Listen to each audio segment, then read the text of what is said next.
Hello?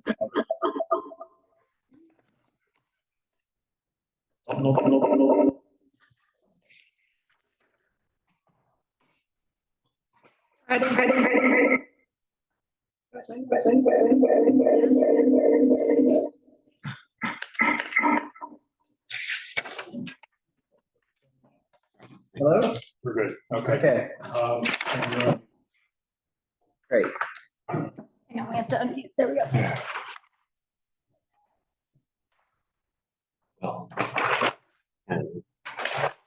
Hello, Manhattan. Are we good? Are we live? All set. Okay. Good evening, everybody. Welcome to CB Ward 2's Street Activities and Resiliency Committee meeting for April. I'm Will Benish, Chair of the committee. With me in the room, we have Vice Chair Erica Olson, as well as committee members Amy Brenna, Ryder Kessler, and Eddie Siegel. So we do have a quorum and have a long agenda tonight, so we will commence right away with the applications. Since we have a long agenda, I just ask that those present please be brief, and then we'll follow up with some questions. And then for anyone asking questions, that we keep those brief and to the point as well, so we can be efficient with our time. So we are going to start with, if I call out your application, please just raise your hand and we will promote you so you can present. So we will start with April 10th. That's this Thursday, Trinity London Beauty. Please raise your hand if you're here from Trinity London Beauty on April 10th. We'll give it 2 seconds to see if we see anyone. See anyone? No. Okay, we will move on. We'll come back in case they show up late. April 10th, the next application is Munchie Mobile Hostess Sampling Tour. Is it the Munchie Mobile or Munchie Mobile? Sorry, Munchie Mobile. Munchie Mobile. Yeah, that is me just reading off the page without thinking through it. Is that like the brand Hostess? No. Do we have anyone here from the Munchie Mobile? See, no, yes. Okay. Excuse me, Will. We have 2 people who are on the phone. If they want to raise their digital hands, they do *6 in case that's the people we're looking for. Okay. If anyone from the Munchie Mobile or Trinity London Beauty is on the phone, hit *6, please, to raise your hand. Otherwise, we'll move on. Okay. Next, we have April 19th, the Sunbum Food Truck, West Broadway, between Broad and Broome and Spring.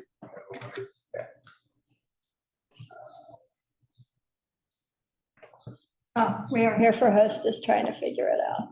HJ. Okay, we'll do Sunbum first since we promoted them, and then we'll come back to Hostess. So McKenna. Hi. Hi, how are you? Great. How are you? Good. You're here with the Sunbum Food Truck? Correct. I'm here with Sunbum. I'm going to share my screen Great. For the site map. Thank you.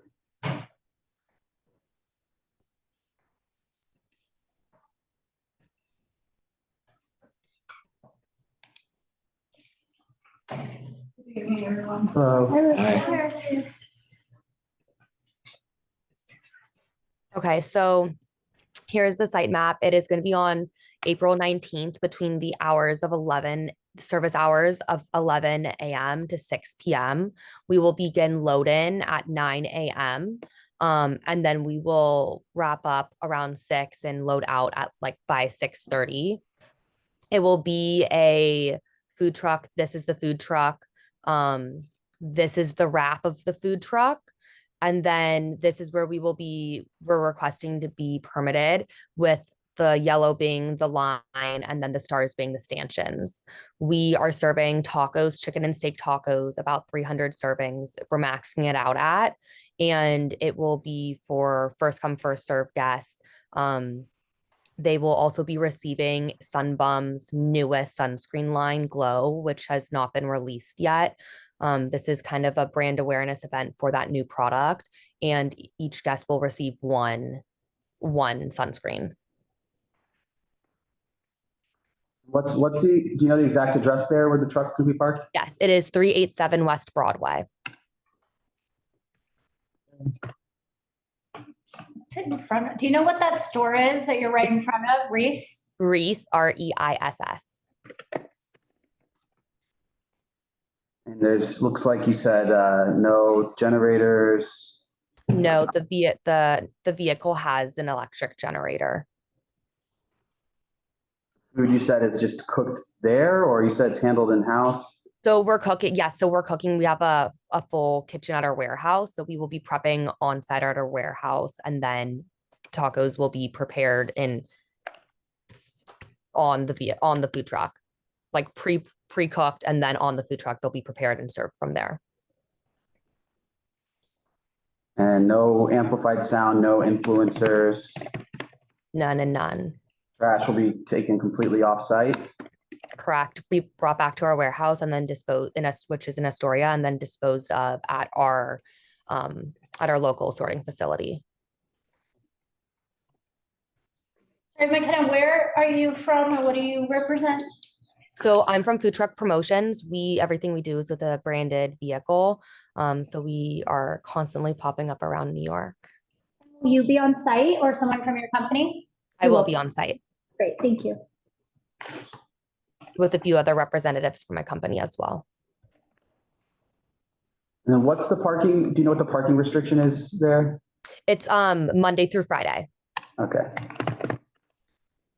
No parking limited for No parking limit, yeah, but no parking. I saw on your questionnaire that you reached out to the store and the cafe that you're going in front of. Have you spoken with them or is there any update on that? Yes, they didn't have a problem. So where you see the billboard in the back, that Sunbum will be having that billboard. They'll be that, like, it will be a Sunbum billboard, and the cafe is directly below that. And we also spoke with them just because the billboard was up directly above. And what cafe is it? What is the cafe? I Is that don't the know. coffee place? It's a little coffee shop. I don't know it off the top of my head, but let me pull that up for you. Thank you for reaching out and speaking with them. That's Yeah. great.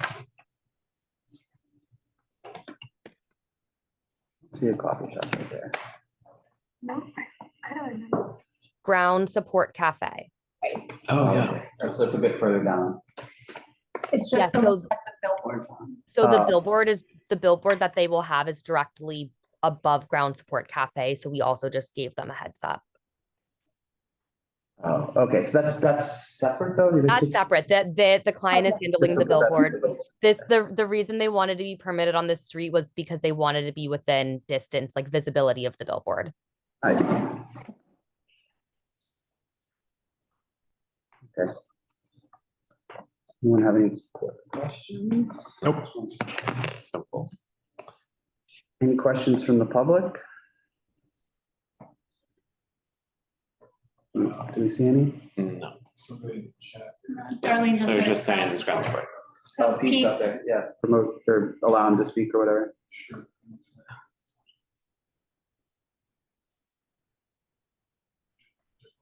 Yeah. Thank you very much. Could you just clarify the connection between the billboard and the activation? Yes. So the company Sunbum, which is a sunscreen company, they're like renting, leasing that billboard space for a period of time.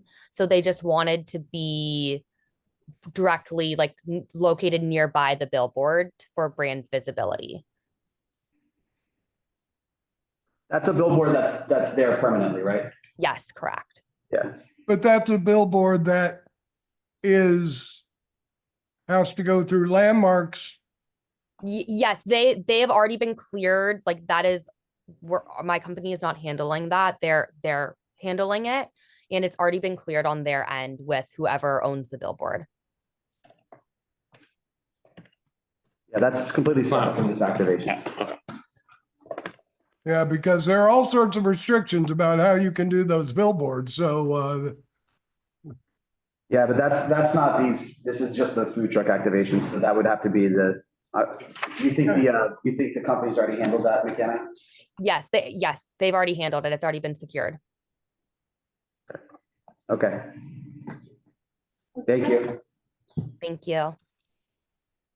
We go back to, Okay, I don't see any other hands raised, so let's, Actually, there is now one more. Munchie, I think, was on. what's that? Was Munchie figured out? This person. Hostess. Robert, okay, Chris Berry and Robert. Are they for hostess or they have questions?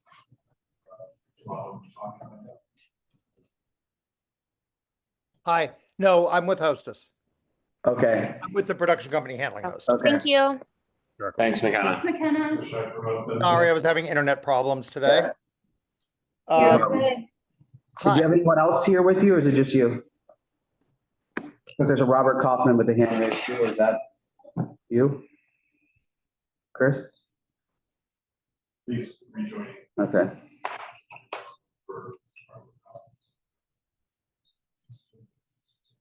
National Twinkie Day. Oh, yeah. Robert Kaufman is able to speak. Hi, Robert. Are you here with hostess? Or did you have a comment on the last application?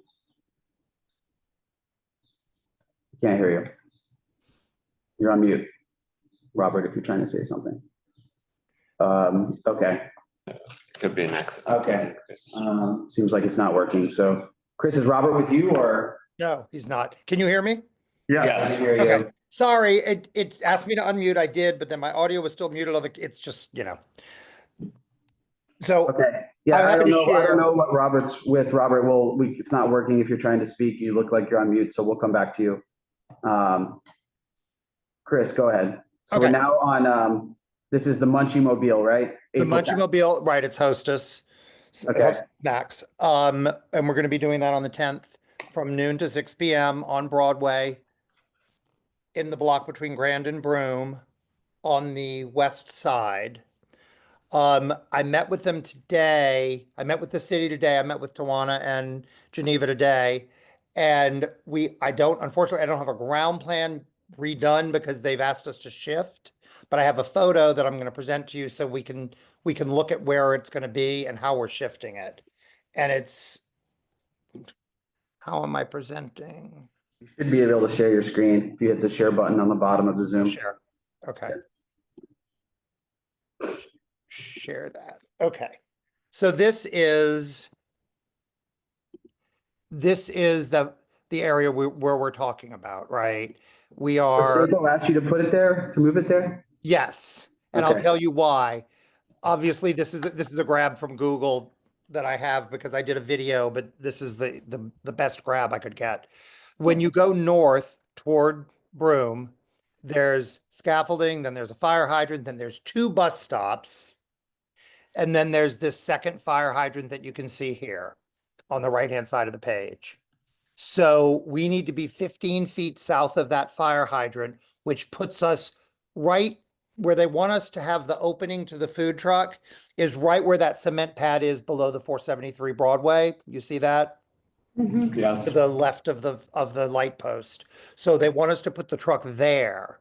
Now, when we put the truck there, the challenge is we currently had the line going north past, is it Slumu? Is that how you pronounce that?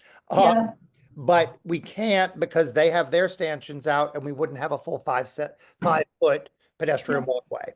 So they've asked me to take the line south past the coffee shop and these other stores who I have it on my agenda to go tomorrow and talk to them because I did not have a chance today to talk to them. But we're going to put the line from that cement pad right in the middle of the picture down south, probably across those grates, which is not ideal, but we don't really have a choice because this whole block is grates. And then move it up against the building when we get down past the coffee roasters. So that we're not blocking the shop. We're not in front of the coffee shop. And then when you go down there, there's no stores. There's no active stores until you get to the very corner, which has an Echo shoe store on it. And I'll talk to them. I'll talk to the coffee roasters and to Slumu and make sure that they know everything that's going on. And we will have conversations with them, but I just had the meeting today, so we had to make those changes. Did they say they would rather you have the line cross the sidewalk? Because that usually just. We've seems done that along- before in the past, and the reason That's- Tawana wanted us to do it is because she doesn't like us lining people up on the grates. Although, on this block, it's difficult not to. Yeah, because, well, the grates end right past the coffee roasters, so. So well, there's actually some more grates, but what I would do, what we normally would do in this case is you have a brand ambassador at the beginning of that line and at the end of that line, and then also at the beginning of the line and the end of the line of the one up against the building. It also means that we don't have any more people lined up near the street. And they like to keep people away from the street because obviously for, road vehicle safety. So we're working on this relayout and we can send it to you all as well as submit it to them. But, they've asked us to make these changes. They've asked us to this afternoon. Okay. And what is this for? It's National Twinkie Day? Yes. Yeah, we're handing out Twinkie, Hostess snacks. We have 4 different snacks that we'll be handing out. They're prepackaged. So they have all their ingredients listed on them and all of that.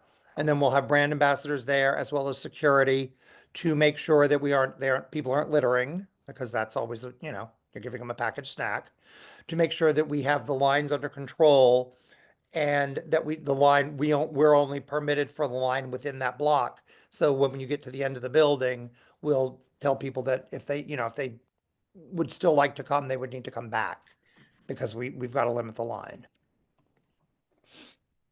per the city. Okay. And let's see, no amplified sound. No amplified sound, no celebrities, no spokesperson. How many samples do you have that you expect to give out? 1,000.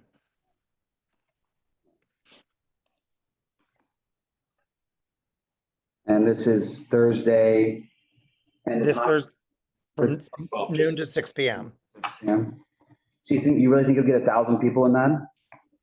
Probably not. Your clients never want to run out. And we have 4 different items. So they have 1,000 items to give out. So they have enough. They have 250 of each item.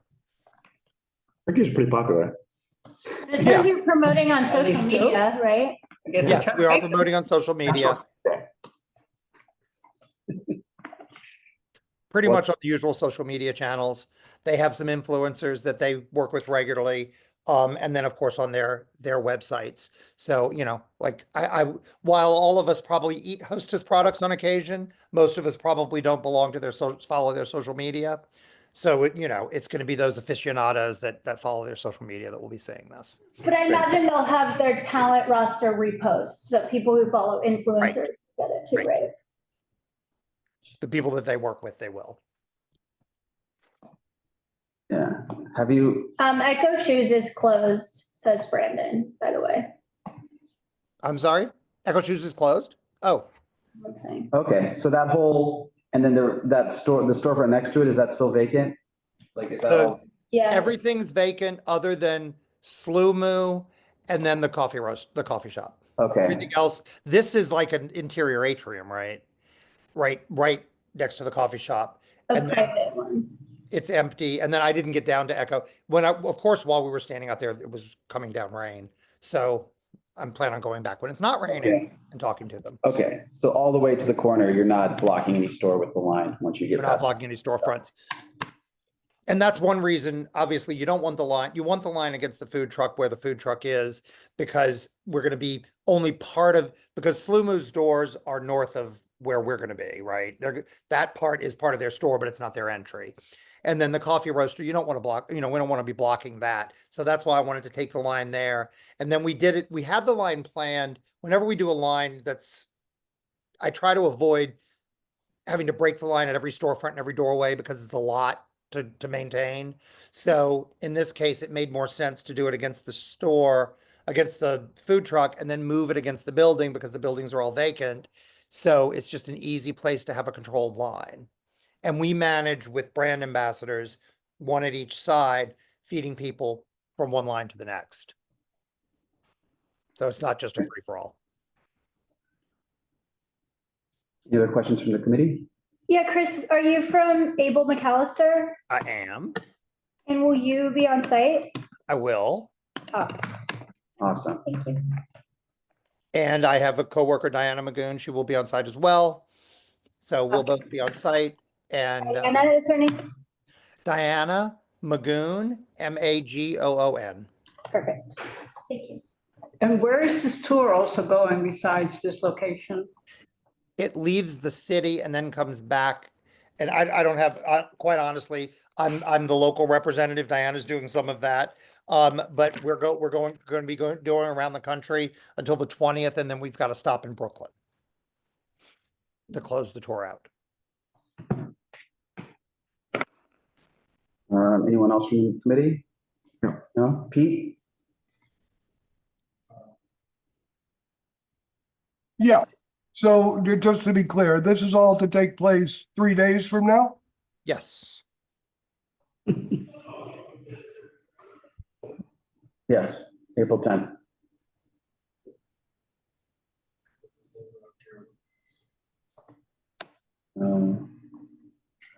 Someone else have their hand raised? Wilson Lee Henderson. He's with the Stonewall veterans. Oh, Okay, and let's see, Brandon is saying normally at the Broadway bid do lines along the curve, okay. But given it's reasonable, okay. Yeah. Good comment, okay. Anyone else on this application? You have Robert. Robert, did you, is he re-raising my hand? his hand has been raised. Robert, are you able to unmute? Okay, vocal now has audio? Yes, Yes. we got you. Go ahead. Oh, God, yeah, thank old granddaddy coming through. Okay, we're trying to make sure we're in for the street fair season for Stonewall Rebellion Veterans Association. There was some snafu work set to get things due. I talked to some other people, so hopefully we have our foot in the door and a place in the table. So Okay, yeah, Robert, we have you on the agenda. We're going in order of the agenda, so we will come back to you when it's your turn. Well, that was the thing. We're old 70-year-old geezers, and it's hard to wait when we have to do medication and things like that. We would in future not be the caboose at the end of the train for certain exigencies. Hopefully, that as respected elders of our community, we will be given a little preferential deference in the future. Thank you. Okay, thank you. Yeah, I mean, we're just going in chronological order. We're not showing favoritism to anyone. So, okay, we'll come back to you. The next one that I'm just going to go back and check and see if thanks, Chris. Okay, we're good to go? Yes, Y'all- thank you. Have a good evening. I'm going to check and see if did anyone show up from Trini? Okay, so is Wilson Lee the next one, the ice cream? Lee is No, also he's with Stonewall Stonewall. veterans. Okay, so I'm now going to ask, okay, I'm now going to go to the next one on our agenda. This is Intimissimi, April 20th, ice cream giveaway. Thank you. Can we, Oh, come on, the convention tourists and everything. we put him Can you on? mute? Robert Kaufman, can you mute? And let's promote Davika. Okay.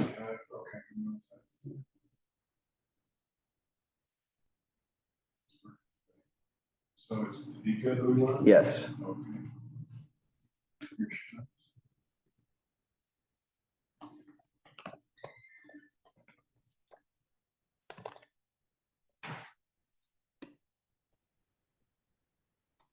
Hi. Can you hear me? Yes. Cool. Okay. I'm just Hi. going to share one.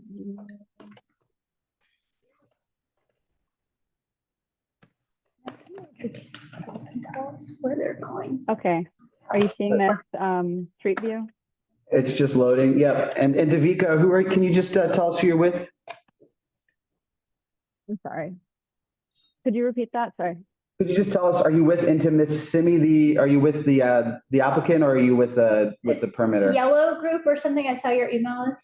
my email is Yellow Factory, but I'm working with SFDS as a producer along with PARD. So it's basically PARD and SFDS are producing. Intimacy is the client sponsor, and Cafe Pana is giving us the ice cream to give away, but they're not on location. It's just outside of the Intimacy store. What is SFCS? It's a fabrication shop. We do events and stuff too. It's a lot of branded activations, smaller installations all around the city. It's usually like sculptural stuff that therefore fabrication, but this is a little bit of an odd one for us. Just producing it. Sure. Thank you. Thank you. Okay, yeah, so please go ahead. Yeah, so we are renting a 15-foot faux ice cream truck that's going to be towed to site to arrive at 11 a.m. right around here. This is the Intimacy store. They've actually done this before. I haven't produced this along with PARD. This is our first time around, but Intimacy did, I believe, do this event last year. So it's an ice cream truck. It's prepackaged ice cream. There's 500 total per day. There are also 500 scratch off cards. So you basically get in line. We have 4 brand ambassadors total. 1 is in the truck giving away the ice cream, 2 on either end of the line, making sure that everybody is behind the stanchions, 1 collecting trash, and kind of walking back and forth and guiding people to encourage them to go into the store, which is the purpose of the activation. There's possibly going to be 1 standing sign about here by where the food serving will take place. And that's about it. The truck is going to be wrapped, branded. The ice cream is also branded.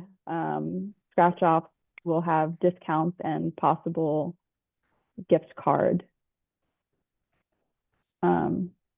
And we have 6 to 8 stanchions along the whole line here. I'm trying to cap this at 25 people in line per kind of at a time, and then we'll invite people back here. So that's why we have the 4 brand ambassadors.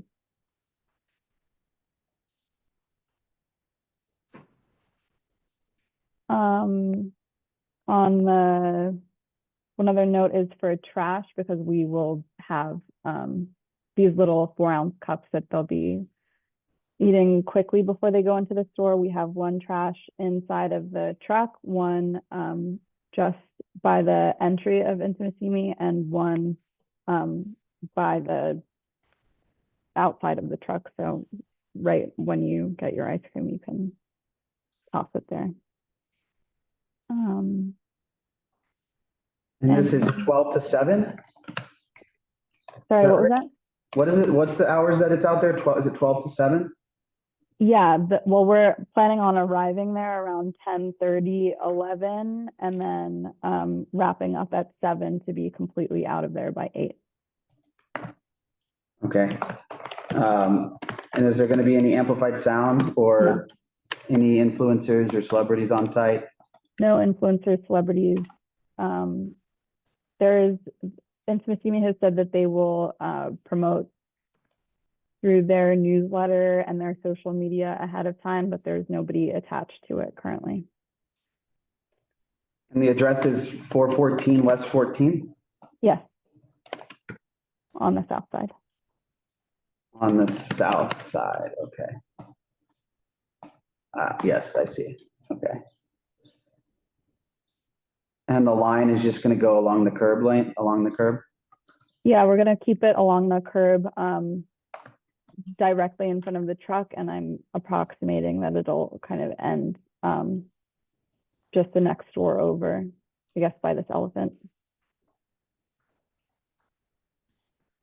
Okay. And will you be on site or someone from your company? Yeah. Yeah, I am unsure if I will be on site, but I will definitely have a project manager, and then a PARD representative will also be there. She should be here on this call as well, somewhere. Okay. Anybody else? I would just say in the future, if you do this, it's really helpful when you fill out our questionnaire, if you do this again. Oh, I did fill out the questionnaire. Okay. Did it not? But all good. I did fill it out by hand because I'm having trouble with Acrobat on my computer, but does that make a huge difference for you? Maybe it didn't scan into No, your it's system. you just try to read them before, so it saves time, just like for the future. Okay. But it probably just didn't get to us for some, it's okay. I was wondering about that because I got an email asking me to fill it out again, and then I reattached it to the email. Yeah. But I had filled it out like last week. I'm not sure why it didn't track. It may have just gotten lost in the email traffic there. Okay. So thank you I for can doing check that. up on that. Thank you for doing that. No problem. Is there anything else from that questionnaire that we didn't cover here? No, I think. No, but Donna, wait, did Donna have her hand raised? She put it down. I'm sorry, there's like a weird echo. I think What, could you repeat that? No, we're just talking here. I think we're good. I don't see it raised anymore. So, okay. Thank you. Thank you. Thank you. Okay, next we have Netflix You Pop Up at 489 Broome, sponsor Invisible North. Irina?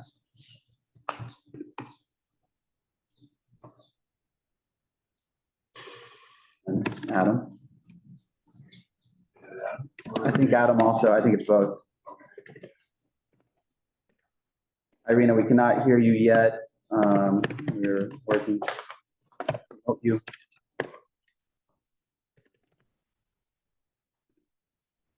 Hi, everyone. Is my name showing up as Irina or like a weird series of numbers?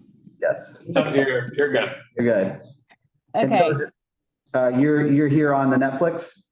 I'm here. I'm a producer for Invisible North and working on an event for Netflix's show You, season 5. Okay. Okay, let me pull up my screen. Can you see that? Yes. Okay, so we're at 489 Broome Street between Worcester and West Broadway. It's a 2-day consumer event hosted at a faux Mooney's bookstore, which is a bookstore from the show, where fans in New York will get to visit Mooney's in real life for a scavenger hunt. We're loading in April 18th through the 21st. We're live April 22nd through the 23rd, and then we load out on the 24th. And here's our operational run of show. So on day 1, we have a private press preview from 10 a.m. to noon.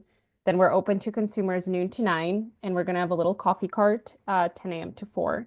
And then day 2, no press. It's just open to consumers noon to 9 with a coffee cart noon to 4. And then we are out of there on April 24th, 8 a.m. till 8, hopefully before 8.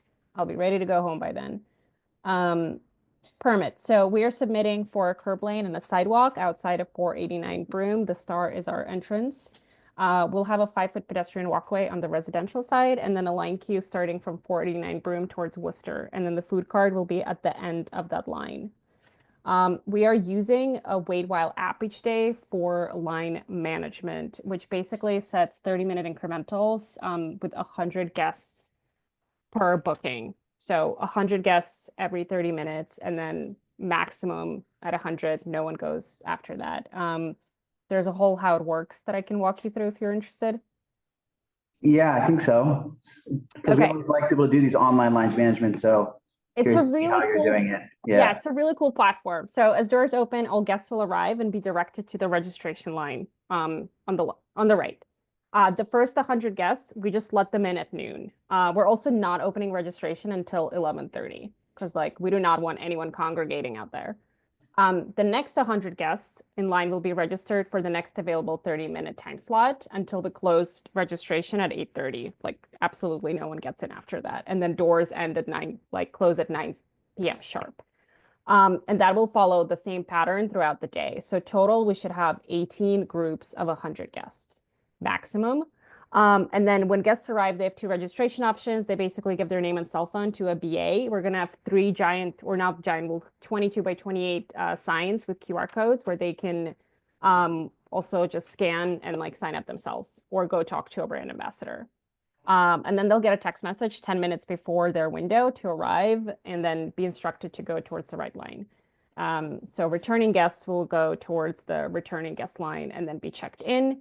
And then we're going to clear the space every 30 minutes to make sure that the next group of guests can get in. So we have like a 5-minute timer for every time slot to give ourselves 5 minutes to make sure everyone leaves and we have room for the next group of guests.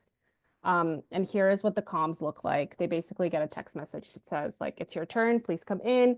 When they show up to the line, they'll show it to the brand ambassador as a proof that they did indeed register and they're there for the right time slot, and they will then be allowed to go inside. And this is our entry plan. So we have an entrance and an exit. We have registration on the right, and then we have rope and stanchion for all the returning guests on the left. This is what it looks like.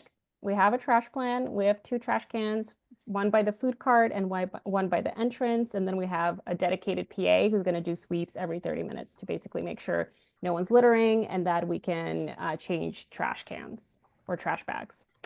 Our cute trash cans. We have a signage plan outside to give directions to all the guests. So we'll have hours of operations, 3 signs for registration, and they'll be the QR codes. And then we'll have the returning guest lines, toppers for stanchions, and then an entry and an exit line. We're going to have brand ambassadors and security on site, as well as myself and production assistants, but basically, and Winnick production, who are also going to be on site with us. But we're going to have 2 dedicated brand ambassadors who are going to help with returning guests, 2 dedicated brand ambassadors to help with registration, and 1 dedicated brand ambassador at the coffee cart. And then security, we're working with PSI. They're amazing. We have 4 security guards, 1 at registration, 1 at returning guest line, and then 2 floaters who are making sure that there's no overflow. We don't want anyone going on Worcester or West Broadway, just to make sure everyone is like logging in correctly and, you know, following the directions of our brand ambassadors. And then this is our food cart. So we're going to have 800 pre-batched coffees a day from Joe Coffee, or a local coffee shop. There's going to be no generator. It's going to be pre-batched. And then 800 glazed mini donuts from the Donuttery, which is a donut shop in Chelsea.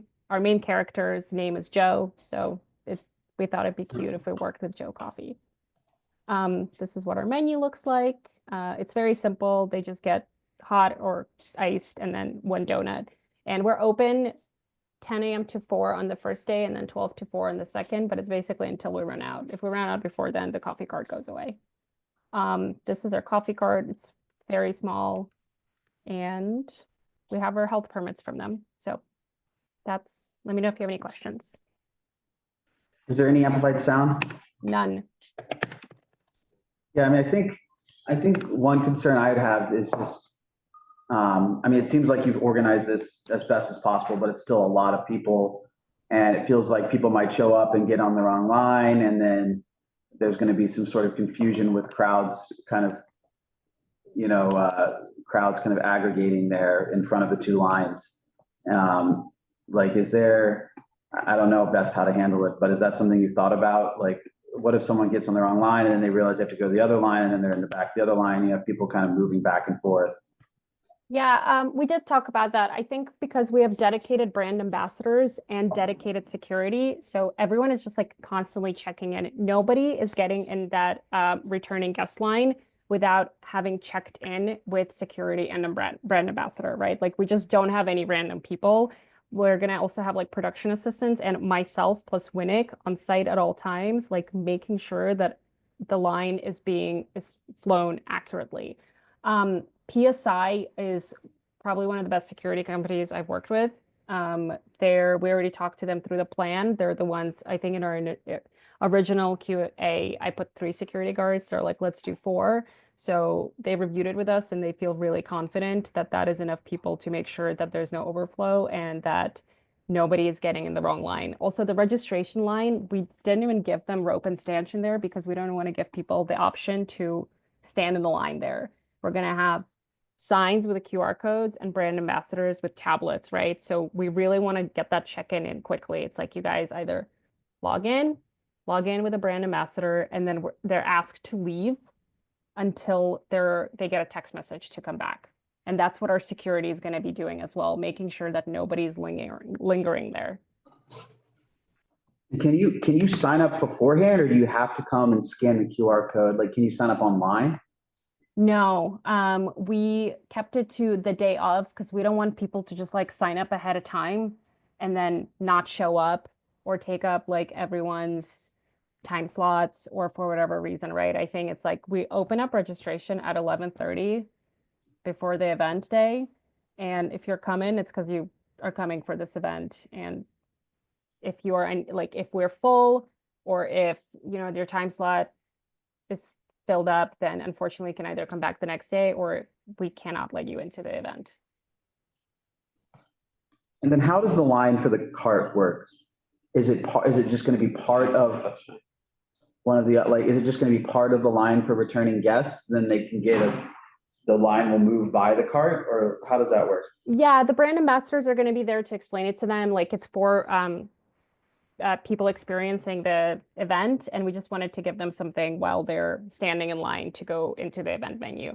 And it's just like a little coffee and a mini donut. So, and we have 2 trash cans. So basically when they show up, they're going to be like, oh, we're here. We registered for the event. We're going to go stand in line to go into our appropriate time slot. Brand ambassador is going to be like, would you like a coffee and a donut? They can say yes or no. And they'll have their coffee and donut in the line and then throw it out before they go into the event venue. Yeah. Okay. So no separate line that will further clog up the sidewalk just for the coffee. No, absolutely not. And can you talk a little bit, what are they doing inside? The scavenger hunt? Yeah, so I don't know if you've seen the show, but our character Joe, in our first season, he works in a bookstore. So we are building a bookstore in this venue. It's going to be really cool with a whole lot of books. And when they get there, they're going to get like a bookmark, and we have hints in books hidden throughout the space. So they're going to solve the hints, and as the reward, there is like a photo op moment through like a secret doorway that we're building. So no celebrities, right? No, there's going to be no celebrities. They're having a private press media event for 2 hours. That's going to be not open to the public, and it's going to be invite only. So they might have influencers there, but there's absolutely no influencers or celebrities at the event, at the consumer facing event. And when is the private press event? It's 10 a.m. to noon. On the first day. Yeah, it's just 2 hours. And this is, are you closing the curb lane too? Can you go back to that original permit plan? What are you doing in the curb lane? The curb is just for when we're loading in, we'll need it for our production vehicles. During the event, there is nothing happening there. Like we don't have any production vehicles on site. You know, if any of our guests are showing up, or maybe like the client is pulling up, they'll have the space in front of the venue, but otherwise we are not using that curb lane. Have you done anything in this space before? In this space? Yeah. No. It's fairly recently empty. It's fairly recently empty. Okay. Have you done that's my dog. Have you done any outreach to the neighbors there? Because I think there's some residential buildings on that street. There's a tattoo shop and a bar on the right over here. We haven't reached out to them, but more than happy to. We're working directly with the landlord for the space and a realtor agency. So we're, following all of his rules and regulations. But I think the only 2 businesses are the ones on the right here, and we're more than happy to give them a heads up. And is it residential above in that building? I think it is, right? Yeah, it's a residential building. Have you reached out to the residents there that are directly above this? We have not. The landlord did not say it was required. We think you probably should. I mean, this is going to be very impactful to them during the days when you're there. All right, whatever you recommend is best. I think we're just following kind of like the regulations of our lease with the landlord, making sure that we are not, going past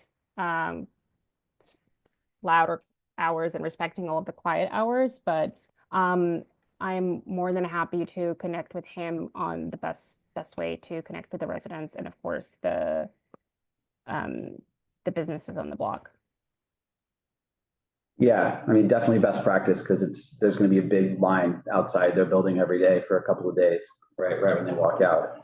Yeah. And to give them a contact info Yeah. that they can go to someone in case, whatever's happening or their doors being blocked or whatever. Yeah. That's our recommendation. 100%. We definitely don't want to block any doors. We're going to leave the pedestrian walkway on the residential side so they fully have access to their building. And once again, yeah, I'll speak to the landlord. He's aware of the event we're doing, so I've sent it to him. I walked him through it, so he knows, he approves. But I am more than happy, to ask him how to, communicate this to the residents because I want to respect their time and their space. And to the point that Pete made in the chat just now, I think also instructing the brand ambassadors and the security about the fact that they might encounter residents and making sure they're respectful and helpful to the residents and not, trying to stop someone from going into their building because they think they're, someone getting on the wrong line. Oh, 100%. Yeah, our line will be very clear from like the pedestrian walkway and what is a line for the people getting into the event, but that's definitely going to be one of our points. So we're working on our brand ambassador deck and our security deck, and that's going to be something we're going to brief them in on. We do not want to disrespect the residents and anyone on that block. Great. Is anyone else on the? Okay, can we allow Darlene to speak, please? Sure.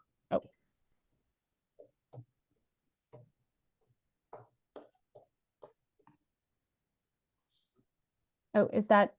Are there any other? 1 second. It's all good. Oh, Just, second, yeah. Just hang on. Oh, okay. Darlene can speak. Yeah, go ahead. Hi, good evening, everybody. Thank you for the opportunity to speak on this application. I am Darlene Lutz. I am a longtime resident of this neighborhood. This is Broome Street. So there are always traffic issues to consider, especially because it is a short distance from one of the most highly trafficked intersections in Soho, which is Broome and West Broadway. On the north side, directly across from this building, which was the former Gourmet Garage space, there is another market called the Sunrise Market. This has its entire facade pushed out into the parking lane, making the pedestrian passage on the north side of that block, not very advantageous for anybody to use. That's why a clear pedestrian path on the south side is really mandatory. This sounds like a massive event. While I read in the application that there are only 200, but it's 299 to 199 persons. You're saying that basically there are going to be 1,800 people flushed through 2 days running.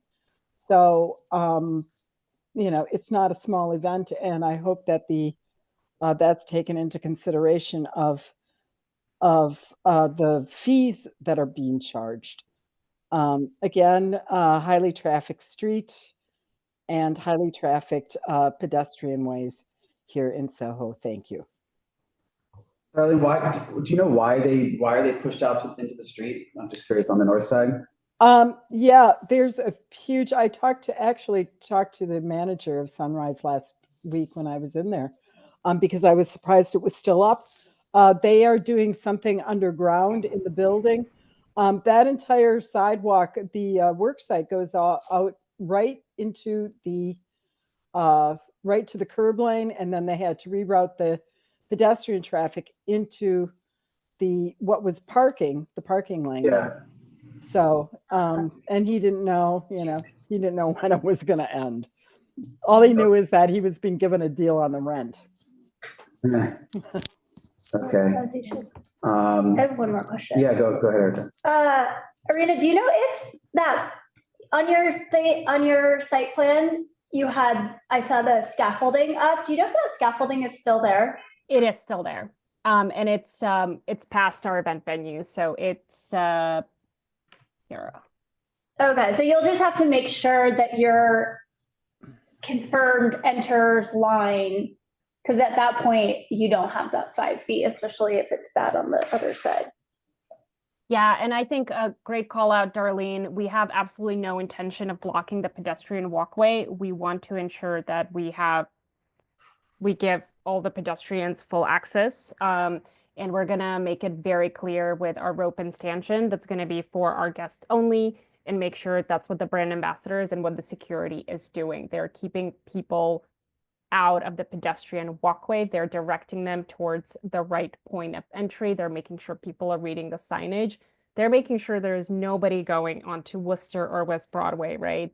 That is definitely our priority and going to be like one of the top call outs in all of our training manuals.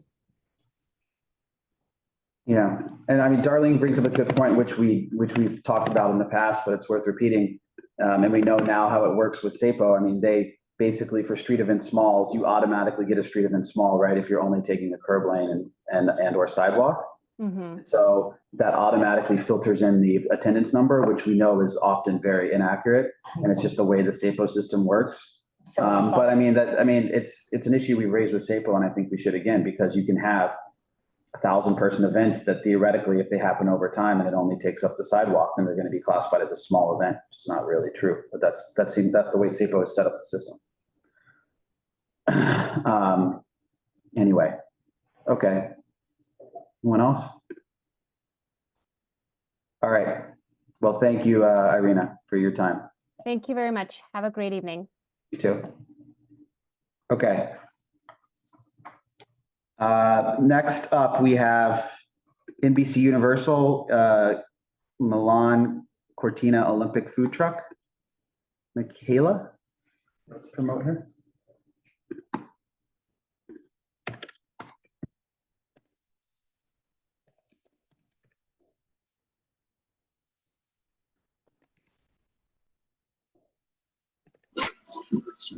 Hello, can everyone hear me? Yes, and some background music too. So sorry, I'm in a Starbucks. Hopefully it's not too annoying. That's okay, that's okay. Yes, we are doing a small event for NBC. It's actually their trade team. So if everyone can see my screen, this is what the truck looks like. It's a very small setup. We actually activated both Thursday and today in a couple of different locations. It is a private ticketed event, so you must be part of NBC's ad agencies to visit our footprint, as what was sent as part of their registration and just getting like head count. So we are expecting around 275 people from the hours of noon to 2. And we are requesting Varick Street. The agency's address is 75 Varick Street. And so we are requesting for that Varick Street curb lane setup. We don't take too much space. The truck is 24 feet long, 8 feet wide, 9 feet high. And we have a catering partner, Alidoro, who is doing prepackaged half Italian sandwiches, and we give them out in a little lunch box that has an Italian soda, Italian chips, a bottle opener, a straw, a reusable straw with a little Milan Cortina hat, as well as just like a napkin and a nice little pin. So that's kind of our footprint. It's not a lot to it. We have our NBC folks who will be the ones checking people in. And we do have some stanchions that go just right in front of the truck to ensure people aren't walking in unless they've been checked in by the BAs or the NBC team with their iPads. Okay. This is a private food truck? That's what you're saying? Yes, it's not actually a food truck. It is a food truck. It's called a Ford Econ line. It doesn't actually have any cooking equipment in it. It's just tables and shelving. So all the food comes pre-cooked, pre-wrapped. Well, it's not cooked at all. It's a sandwich, so pre-wrapped. Okay. And sorry, just really quick, I think we have questions about this, but just so I have it, Michaela, who are you with, or what agency or production company? Yes, the production company is EventLink, formerly Clamor. We were just purchased, so we're just going through the acquisition. But EventLink is the group, and is the producing company, and NBC Trade Universal is the client. Sorry, who did you get? Someone formerly Clamor? EventLink. EventLink. So I still don't quite understand the process. Like, someone who is going to an event inside the building is gonna stop at the food truck on their way in, or people are coming out of the building from meetings or whatever, and then they're going to how are people engaging with this? Because it's probably going to be confusing to people on the street who are walking by and seeing a truck that they might be curious about. Yep. So everyone has already received communication from or they would receive it. I'm sorry, they would receive an invite from NBC letting them know where the truck is being parked, what time we're going to be there, and then people RSVP. And then once they RSVP, they receive a QR code. And so on our signage, we have this, I'll zoom in here, we've got an A-frame sign that says this is a private event only, and please provide your QR code to scan. So our NBC brand, our NBC people will be at the front of our stanchions. They greet the people who come up. Hello, are you with, I'm sorry, I have to double check of what people we're visiting. We're with the HOKA agency, so we'll make sure that they're with the HOKA agency, and if they've got their QR code before they can enter the line. Once they've completed that, they can go through the line, pick their sandwich, and then they're out of there and they go back to their office. And the whole point of the truck is to just let the ad agencies know that there's going to be buying time on NBC with the Olympics coming up. So just to keep them top of mind during. Got it. That makes sense. Thank you. Okay. And there's no amplified sound? No amplified sound, no.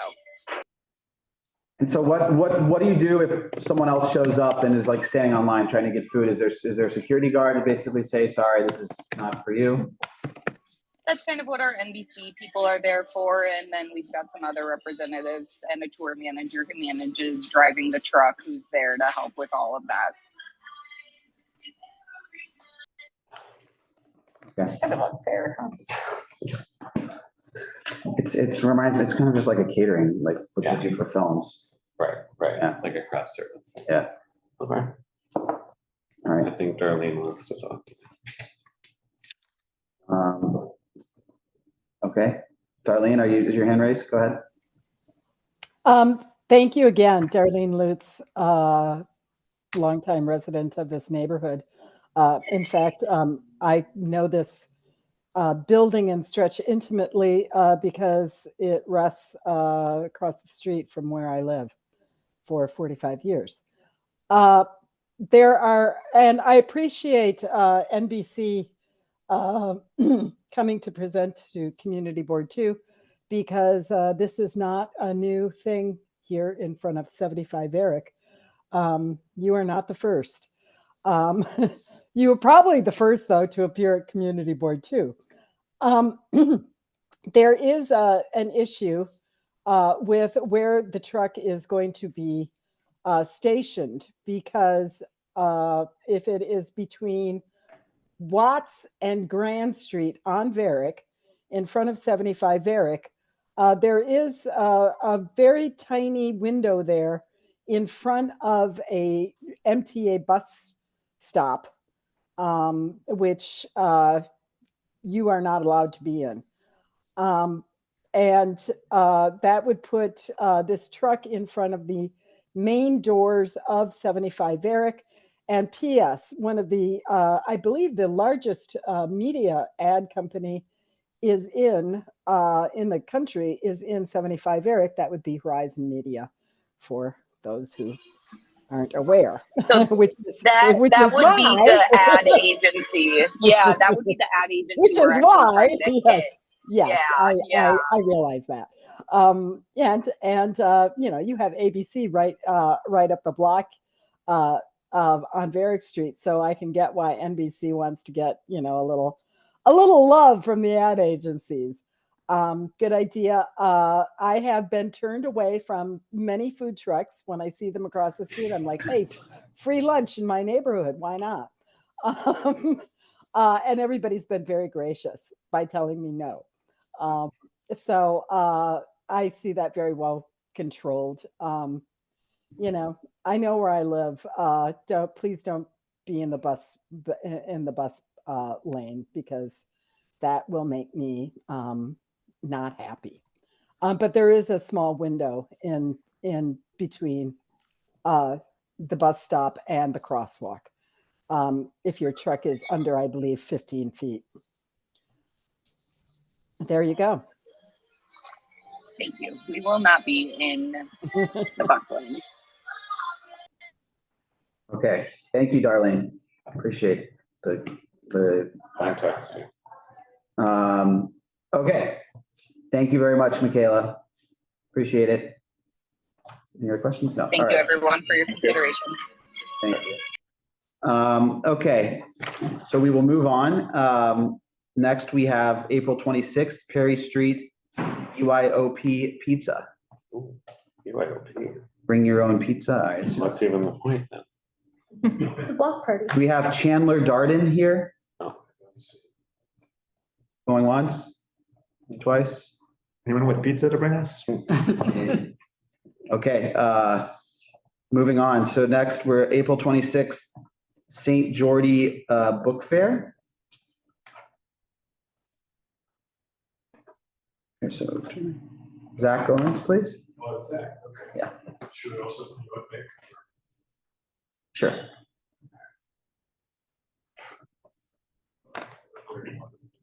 To the top. Hey, Zach, how's it going? Thank you for joining. Appreciate it. Of course, glad to be here.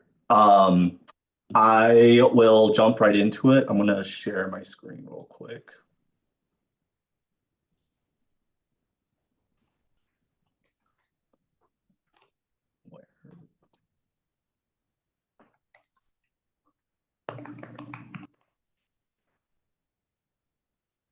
Okay, there we go.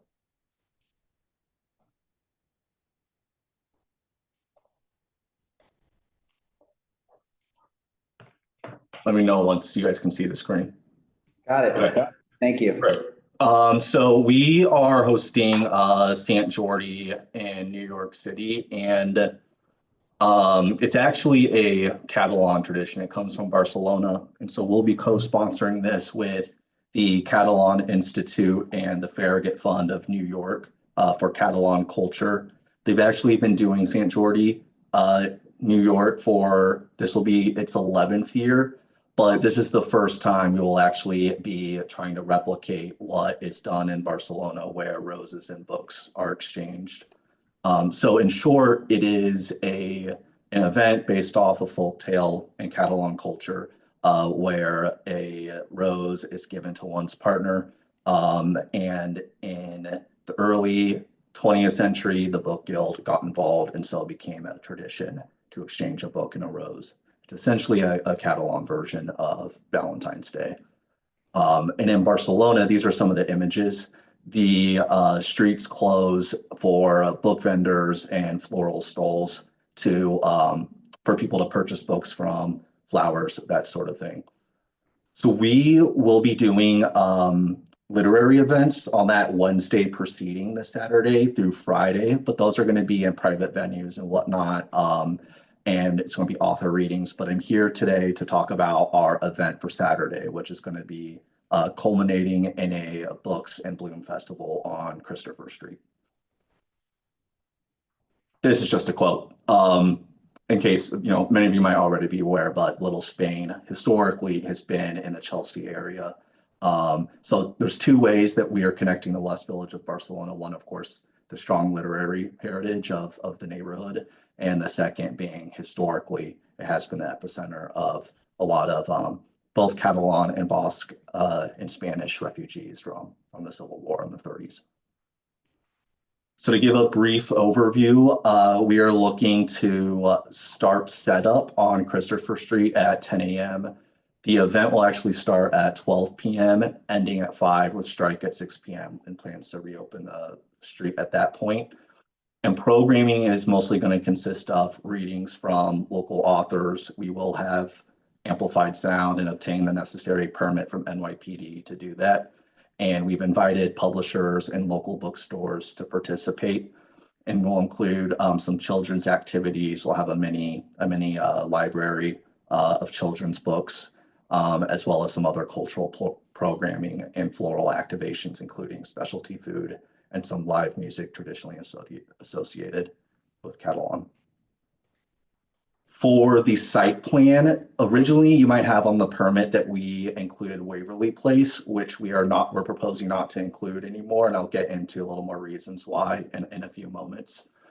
But most of the storefronts on Christopher Street are located on the northern end, so we're going to be keeping the storefronts clear on the north side of the street, along with the 15-foot emergency lane for emergency vehicles.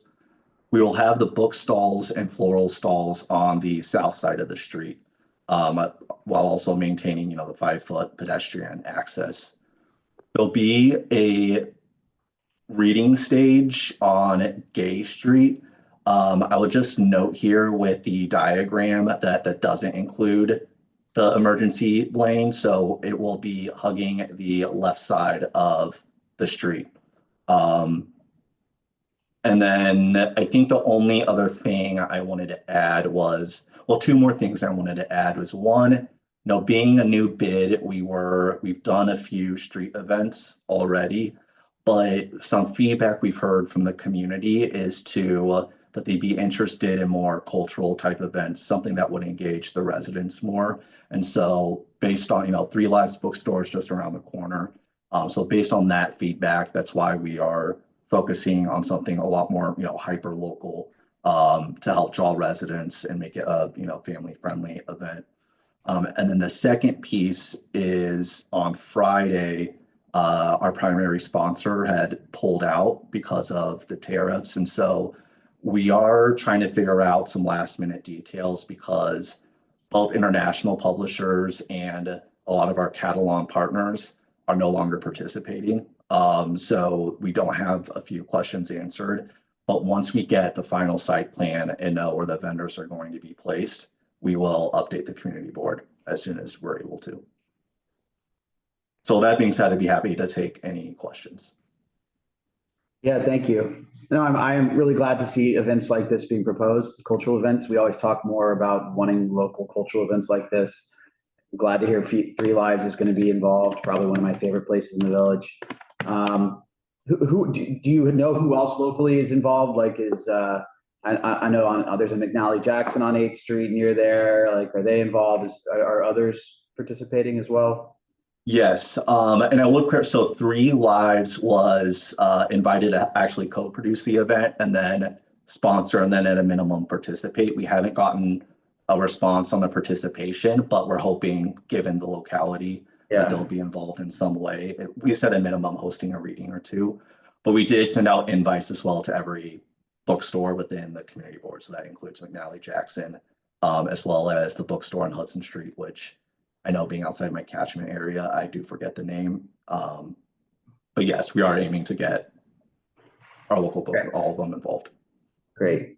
And then on the stage, that's just for readings. Is there any music, or is it's for book readings or anything else? There will be live music, yes. What kind of music? Is it Like string.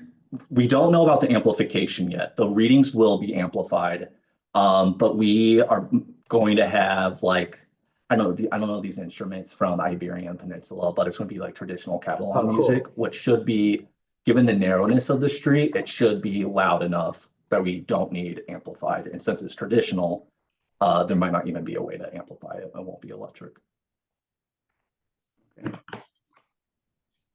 And sorry, can you just go back up to the one side up? Yes, this screen. Yeah. And you're getting all the necessary permits for the specialty food? Yes. Okay.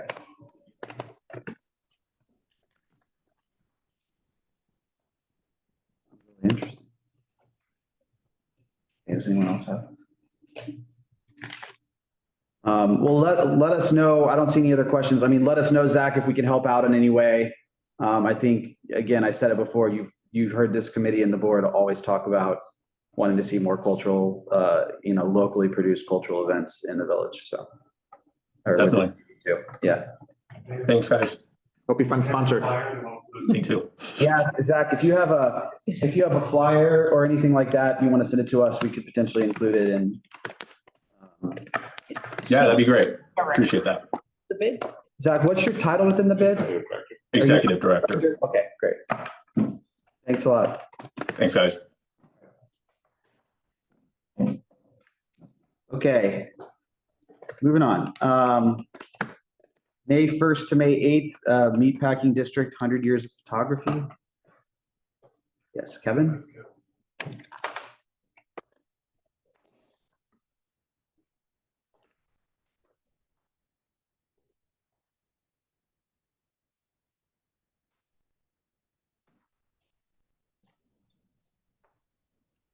Hello, can you hear me? Yes. Hi, how are you? Doing well, good evening. Let me just share my screen.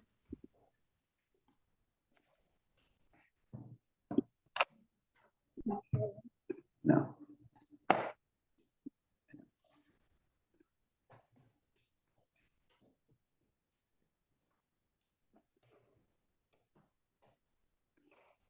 Oh, sorry, just having some issues with Zoom here.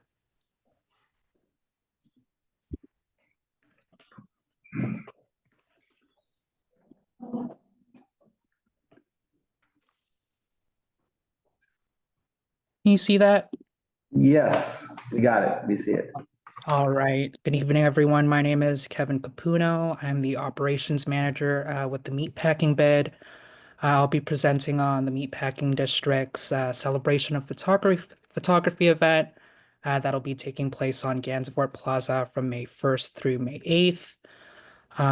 From previously hosting New York City by Design, bringing our public art program to the district, hosting fashion shows on the cobblestones. We're a district that really celebrates creative industries, and we really see the importance of centering arts and cultures in our public spaces. So for this event, we are working with a number of partners for this week-long celebration. We want to shout out two of them. So we'll be working with Photoville. You may be familiar with their annual Photoville Festival that takes place in the 5 boroughs each year in June. Photoville will be curating a series of photographs to display on the plaza for the week. Also wanted to shout out Leica. This week also commemorates the 100-year anniversary of Leica. They are that prolific camera and lens manufacturer, and they do have a presence in the district. They have the store and the gallery located on 13th Street. Their culminating events will be taking place on May 3rd, where we hope to have additional programming on the plaza focused on both the art and technology of photography. What you see on the screen right now is our most current site plan.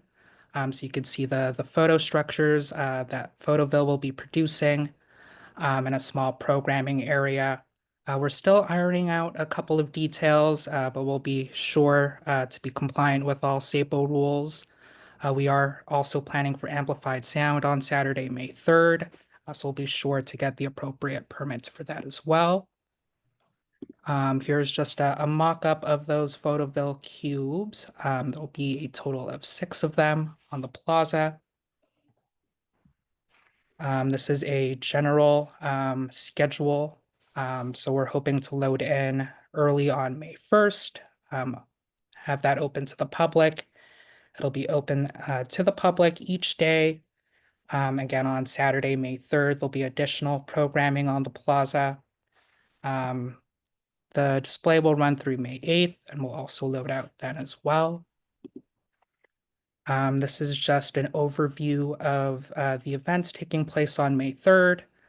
So in addition to the programming on the plaza, the bid will be managing our open streets program with a number of free events and programming on our open streets, as well as some district-wide programming happening on private premises as well.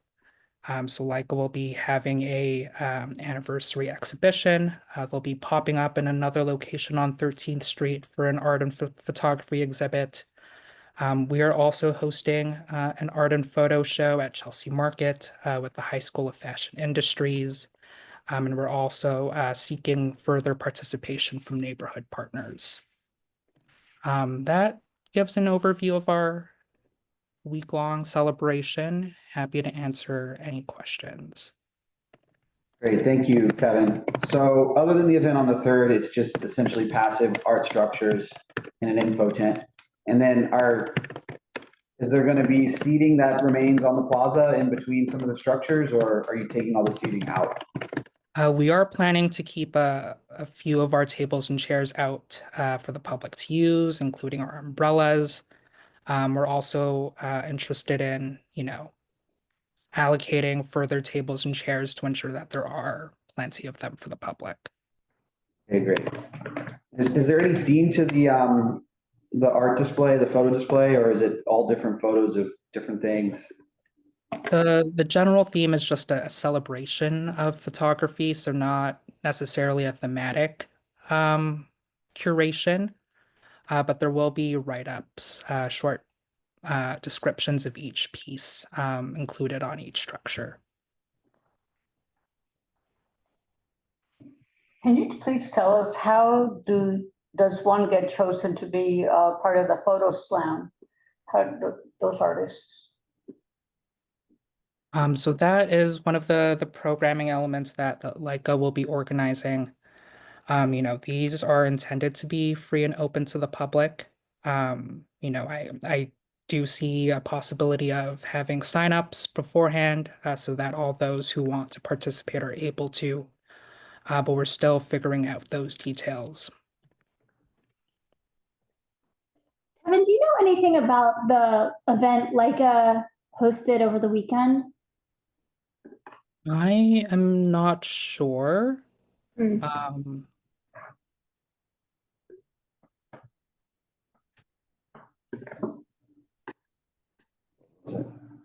hosted an event. Donna didn't hear of it. We never heard it. I wasn't there, but I looked, and it's pretty significant. I was going to ask here, and then I can email SAPO, but I didn't see anything in the database. I'm less inclined to allow Leica to do something given this. So see, they like park those cars. Oh, yeah. We never heard those. This is Yeah. pretty significant. So they didn't coordinate with you guys at all? This is the first time hearing of it, so if you do have any information that you could share with us, I think that would be helpful. Here, I don't know. I didn't see, I'm just hearing about it recently. I didn't see anything, but we can confirm. Here, I'll put it in the chat so you can see. I mean, it's pretty significant. But we can check, it was Saturday. But we can check with SAPO, I might be mistaken. But I mean, it's an event big enough that we should have heard that application. Yeah, for sure. No, thank you for sharing that. So I'm hesitant on something that gives them this when I feel like they're overstepping, and I know they just moved into that space. Mm-hmm. Not a great start from us. Yeah. No, I hear you there. I think in this instance, because the meatpacking bid is the permit holder, I think we have, high expectations of anyone involved in the event and want sufficient management and oversight over all things that happen in the public space. So thank you for bringing this up. We were not aware of this event, but thank you for raising it. Can you go over, do you know what the amplified sound, I mean, it looks like it's from 12 to 5, so at least it's not going long, but do you know what type of amplified sound is going to happen on the May 3rd special? It'll range from panels and talks and some ambience music as well.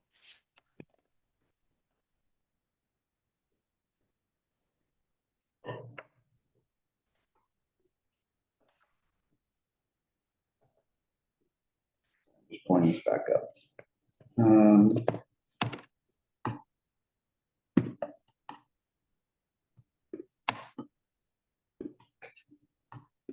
Okay.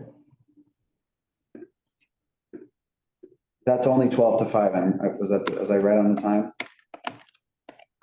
Additional programming on May 3rd? Yes, that's correct.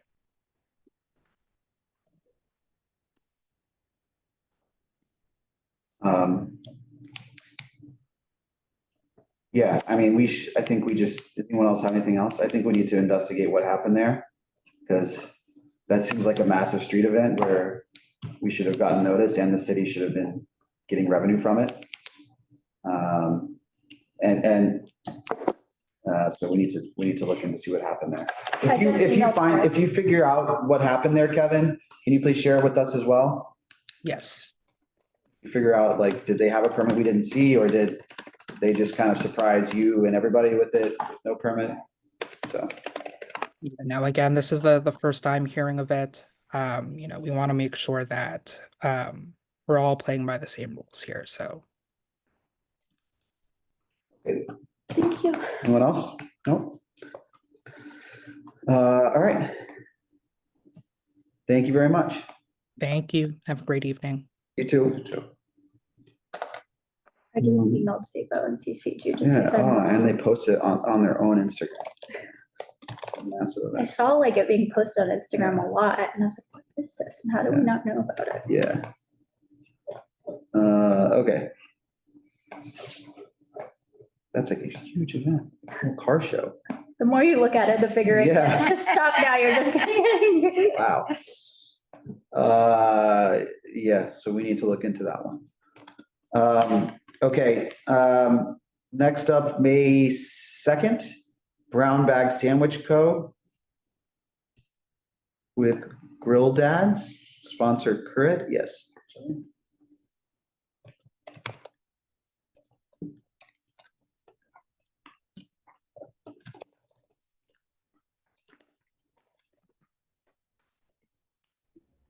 Hello, can you guys hear me and see me? Yes, hello, welcome. Thank How are you. you? How's everybody doing? Pretty good. Good. Okay, I'm gonna attempt to share my screen. Jillian, why do you do that? Can you just tell us where you are affiliated with, or what place? Yes, I am one of the co-owners of Brown Bag Sandwich Co. Okay.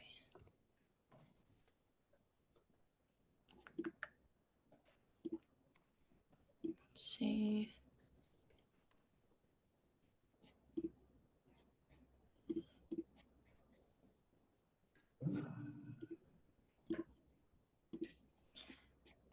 All right.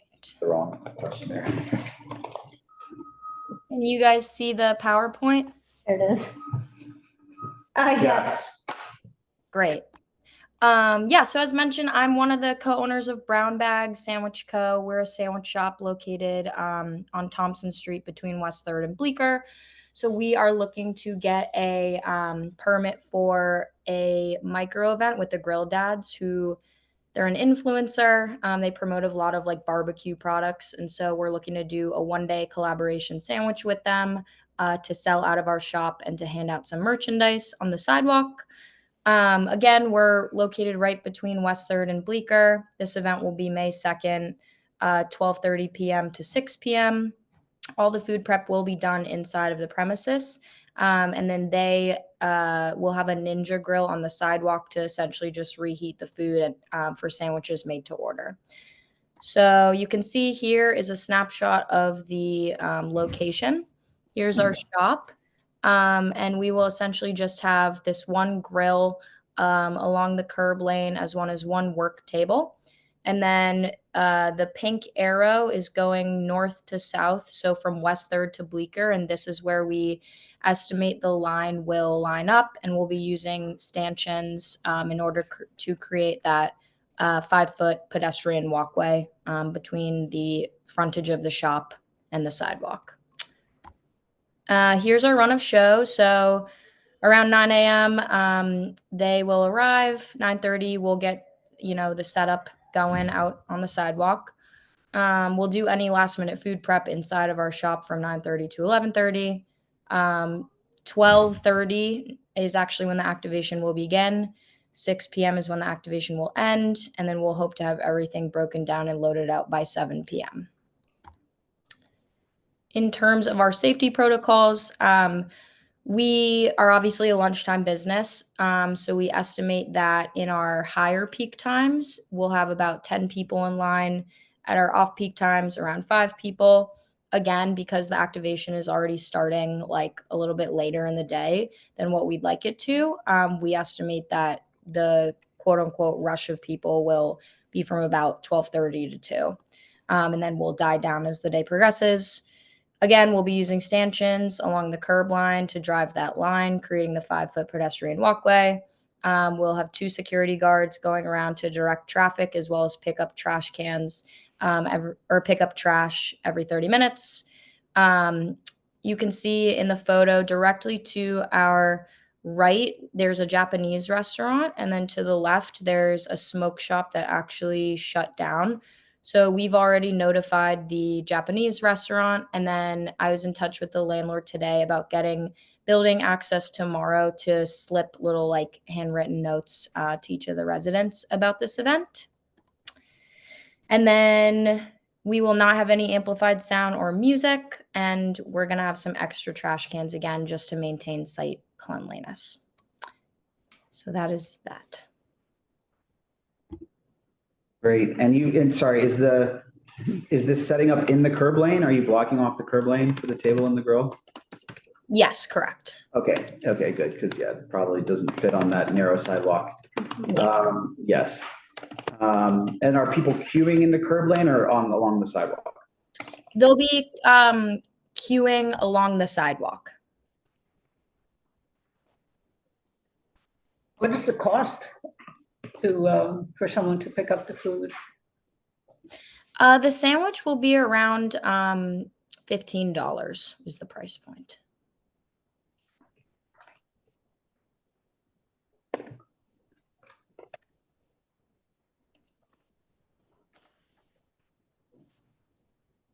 When did you guys open? I need to stop by there because we're really close to there right now.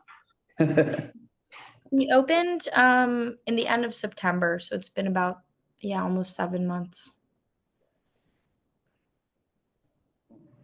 Are you guys worried? Like, I mean, the grill I'm looking, I'm a vegetarian. I don't follow these people. But they have a lot of followers. Like, are you going to get like mobbed? I don't think so. They're not a New York City specific influencer. They're actually most known in the Midwest. Gotcha. The only reason we're doing it with them is because they're coming over to New York because they have another partnership that weekend with somebody who's New York based. So we saw the opportunity. Okay. And what type of grill is going to be out there? It's a Ninja Flame grill. what does it run off of? Propane. Fire department permits for that, no? What was that? You will need fire department permits for that, won't you? Yeah, I'm in touch with the fire department. Is it like smoky or smelly? No, it's completely enclosed. It also has like an auto shut off if gas is detected with the pilot. I'm happy to send more information along as well. They're cool, modern grills. This is totally outside. But once you grill, there's gonna be Yeah, smell. Yes, but for, Well, if you're not grilling, there's not gonna be any smell, but once you grill, Yeah. it's gonna be smell. Yeah. It's gonna be smoke. Just let the neighbors know when you write your notes of the plan, just so they know. And maybe Definitely. your contact info, so if there's like smokiness or something, they know who to call. Definitely. I would also just contingency plan your security if you do get up any more than 10 people online, just in case it ends up being popular. A single post can gather a few folks real quick. So, just cut people off if the line gets too long and be authoritative about that. For sure. Are you not gonna be giving anything away? I think we'll do some free t-shirt giveaways. But we have nothing in the plans right now. We're really just focused on the sandwich, the menu item. How long has your store been there, Jillian? It's been almost 7 months. Nice. Do you live in the area as well, or just rent the store? I actually used to have a different concept in the space called Cured. It was a charcuterie concept. Long story short, it didn't work here in New York. So I partnered up with somebody who's a chef, and we reconcepted the space to be the sandwich concept. Love a pivot. I think generally propane grills are not allowed on the street and sidewalk, but we should check with SAPO if FDNY grants. I don't think that's. We had that. I don't think that's kosher. We had the one in front of J. Crew a couple months ago. Carter's. At Cartergrat. Yeah. It might, yeah, we should. But that was like a coverage thing, not a grill thing. Yeah. So we should just check with. Jillian, has FDNY told you that they will issue a permit for that, or are you waiting to hear back from them? I was just in touch with them like last week, so I'm still waiting on them. Yeah, our committee should just confirm the regulation with SAPO. Okay. Is this legal? They may come back and tell you that, they may ask you to use an electric grill or something. But we're gonna check with them, because normally it's not allowed under fire code, I believe, but That's I'm right. not 100% sure if they issue exceptions or not. During the pandemic, when there were outdoor dining and could not use. Yeah, propane, yeah. Even for heating. No, I know. So. I know. Got it. So we'll ask the question too, but you should just be aware that they may come back to you with that. Okay, noted. Anything else? All right, well, thank you for taking the time to present to us today. We appreciate it. Yeah, good luck with your event. Thanks, everyone. Have a good night. You too. Okay. Yeah, good to see that.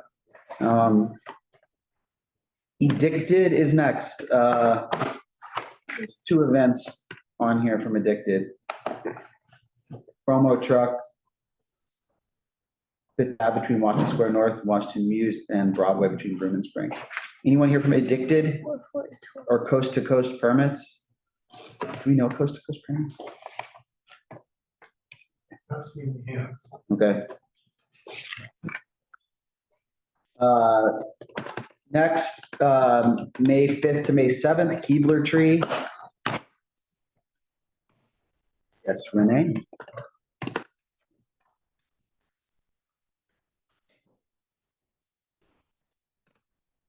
And Adam as well.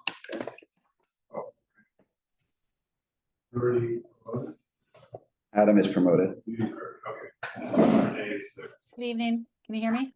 Yes, welcome. So thank you all for being here. All right, I am going to share my screen here. Or is this Keebler Tree? This is Keebler Tree, May 5th to 7th. Keebler Tree. All right, so we are looking to do it's a 1-day sampling event with a couple of days leading up, sort of teaser setup. For Keebler, they came out with a new cookie. So it's a sampling event from 11 to 6 on May 4th. We are looking to do our event at, the address is 301 to 303 6th Avenue. So right now there is a Carvel on one side and a Popeyes on the other side. We're working through the building owner, David Gruber, to lease the space for our time frame. This is our site plan. Never heard of that guy. He's on CB2, David Gruber, yeah. Yeah. So this is our site plan to make it a little bit bigger for you guys. The Keebler team is bringing back, if we all remember this from when we were younger, the Keebler tree, where the elves like live and create their cookies. So we are going to be building a Keebler tree in front of this location, which there's nothing there right now, which is why we can lease the location. So we're going to build a facade wall, freestanding structure, fully supported on its own, under 10 feet, that will sort of cover up the front of the building. I'll show you guys a picture in a moment. And that will sort of act as our back of house. And then the tree will be a 3D tree with a canopy that will stand in front of it. And then customers can come up to the little window and open it and get a sample of cookies. This is our rendering. So it's a tree. Sorry, real quick, can you just go back? Back to this. Sorry. So is this along Carmine or? This is 6th. Confused. Yeah, if I zoom out a little bit, you can see there. Okay. That's on the sidewalk, right? Yes, it's on the sidewalk. So if you look here, so 6th Avenue, right on the corner, Joe's Pizza is around the corner. And then it's like Carvel, open space, Popeyes. Okay, so there was this Marie Blanche share that closed. Yeah, it was a sandwich shop. He's working on getting somebody new in there, but currently it's. So it's where the Marie Blanche share used to be. Correct. Okay. Yeah, and all of those, I can pull up a picture for you guys. Actually can't see it in this one. This structure, sort of the ramp and the steps are still here. So that's why like our facade will come out to block that. And then the tree will essentially be like right in front of there. There used to be a bunch of, I'm not sure what picture you guys are looking at, but there on Google Maps, there used to be a bunch of like tables and stanchions and things there, but that those are all gone now. Yep. Yeah, it's this location here. Got it. So yeah, that's that. Yeah, sorry to interrupt. For a second, I thought it was on Carmine right there, and it was like right in front of the Joe's, and I was like, oh, that's going to be tough. Oh yeah, no, much more sidewalk here. Okay. So this is what it will look like. The window will be around 5 feet at height, so just a little bit lower, and we're keeping it under 10 feet total. So that is the sampling event that will happen on the 7th. So I mentioned there are a couple days of 7th through the 4th, sorry. 7th through the 4th through the 7th, yes. We did up, the original permit was for the 5th through the 7th, but we would like to add the 4th if possible. Okay. I think Adam might have resubmitted that today. But the idea for what happens between the 4th, 5th, and 6th is that this little sort of teaser structure will be put in place. I'll take you guys over to this. So Sunday, we would set up the facade wall with mini scaffolding. So the idea is that the elves are like bringing this tree and it's just going to appear. So it's a little bit of like of what's going to show up. So sometime Sunday, we're open to switching the hours here, but this is just like setting up the facade wall and the mini scaffolding on Sunday. So that way when Monday comes around and people are heading to work, this facade wall will be up and people will be like, what's happening? What are these mineral, like, what is this little? Fudge scent wafts. Yeah, so we're gonna have like a fudge scent that's coming from like a scent machine, and then like tiny construction. Tiny tools. A sound loop. So yes, amplified sound, but not very loud. Just think as like if you're near the facade wall, you can hear it, but it's not like we want, you know, the people down 2 blocks down to be able to hear this. So nothing will really be happening during the day on Monday. Sometime in the evening, between our ideal is 9 to 11, that we set up these like tiny tools, mini construction hats, like mini tables, the actual like sign and door. So it looks like the elves have been there and they left all of their stuff there overnight. So then people would see that on Tuesday when they walk by again, more tiny construction noises and scents. And that's the day Tuesday was behind the wall. We would be like building the tree. And then Wednesday morning, early, again, our hours are flexible, but 5 to 6 a.m. removing the facade wall. We're thinking before sort of a lot of foot traffic happens. And then the tree will be there, and we will actually do the sampling from 11 to 6. No more construction sounds, fudge scents again, and 6 p.m. till TBD. It probably should only take us like 2 hours to get out of there. Full tear down. And then we are out of there. We are handing out, it's a new cookie that they came out with. It's actually like a flipped cookie. So it's chocolate on the outside, vanilla on the inside, and it's prepackaged 2 cookies in each package. One sample per person. They are promoting it on social media and through like media outreach, but no like big influencers are tied to this. They do have some social media influencers that they will probably invite out and ask to pre-promote it. But really this is like a sort of PR consumer stunt for the new cookie. And just there's a little one more sort of little like tree picture of how we're building this thing. Oh. And a mini tree, a tiny tree. A tiny tree. A tiny tree. The tiny little elves. And then just a couple other things that I didn't go through. We will have on-site security, specifically because some of these things will be overnight. There will be somebody there the entire time. Planning to have 6 brand ambassadors, 1 sampling, 1 inside the building, sort of organizing samples. Then we have 4 additional for outside line management trash. We'll have trash cans, we'll have stanchions if we need them. We're working with David to contact residents and sort of like key individuals. He mentioned the bid that he thinks that we should get in touch with. And then myself will be there, my colleague Mike from Guru, and then we'll also have a local producer that will be on site. And which way is the line gonna run? So the thinking and the plan is that so the structure is about 12 feet long. So we have in front of it, and then this is 17 feet back to the building. And then if the line got longer?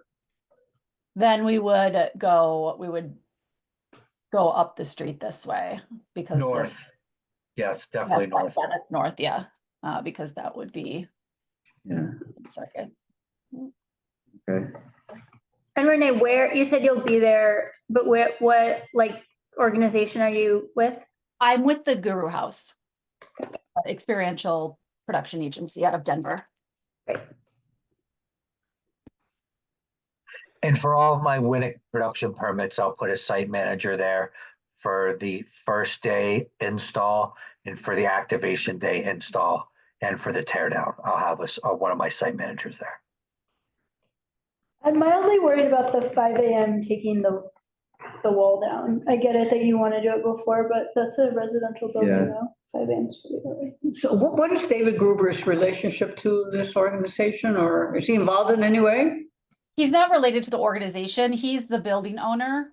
So we reached out to him to lease space from him. I thought he was a tenant. Is he the owner of the building? I believe he's the owner. I could be. He's got a rent stabilized apartment.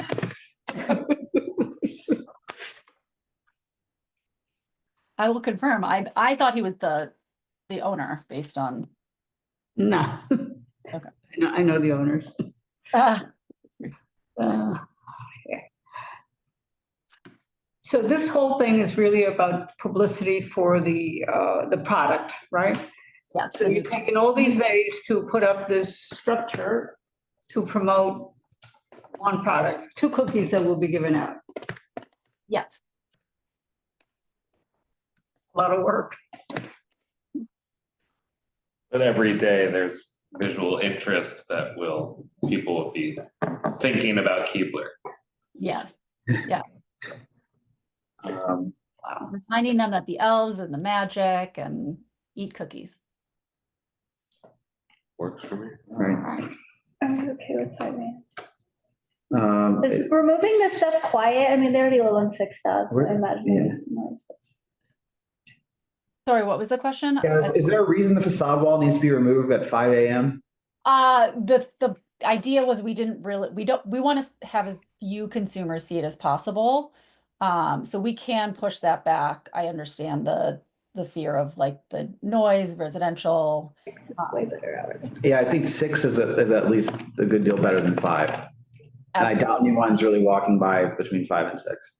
Yep, perfect. 6 a.m. All right. Great. All right. Anything else? No? Thank you. Thank you guys so much. Thanks. See you there. I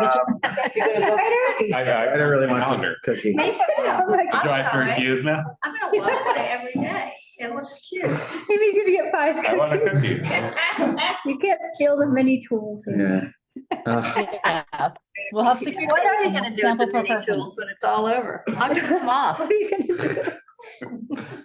Give them to David. We'll find our way to Amy. Maybe I'll give you a little saw. All right, let's move on. So next we have Blank Street Coffee. May 10th to 11th, sponsor Sweeter. Grant.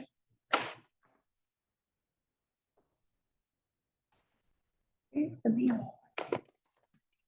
Hi, Grant. Can you hear us? I think he's rejoining. Oh.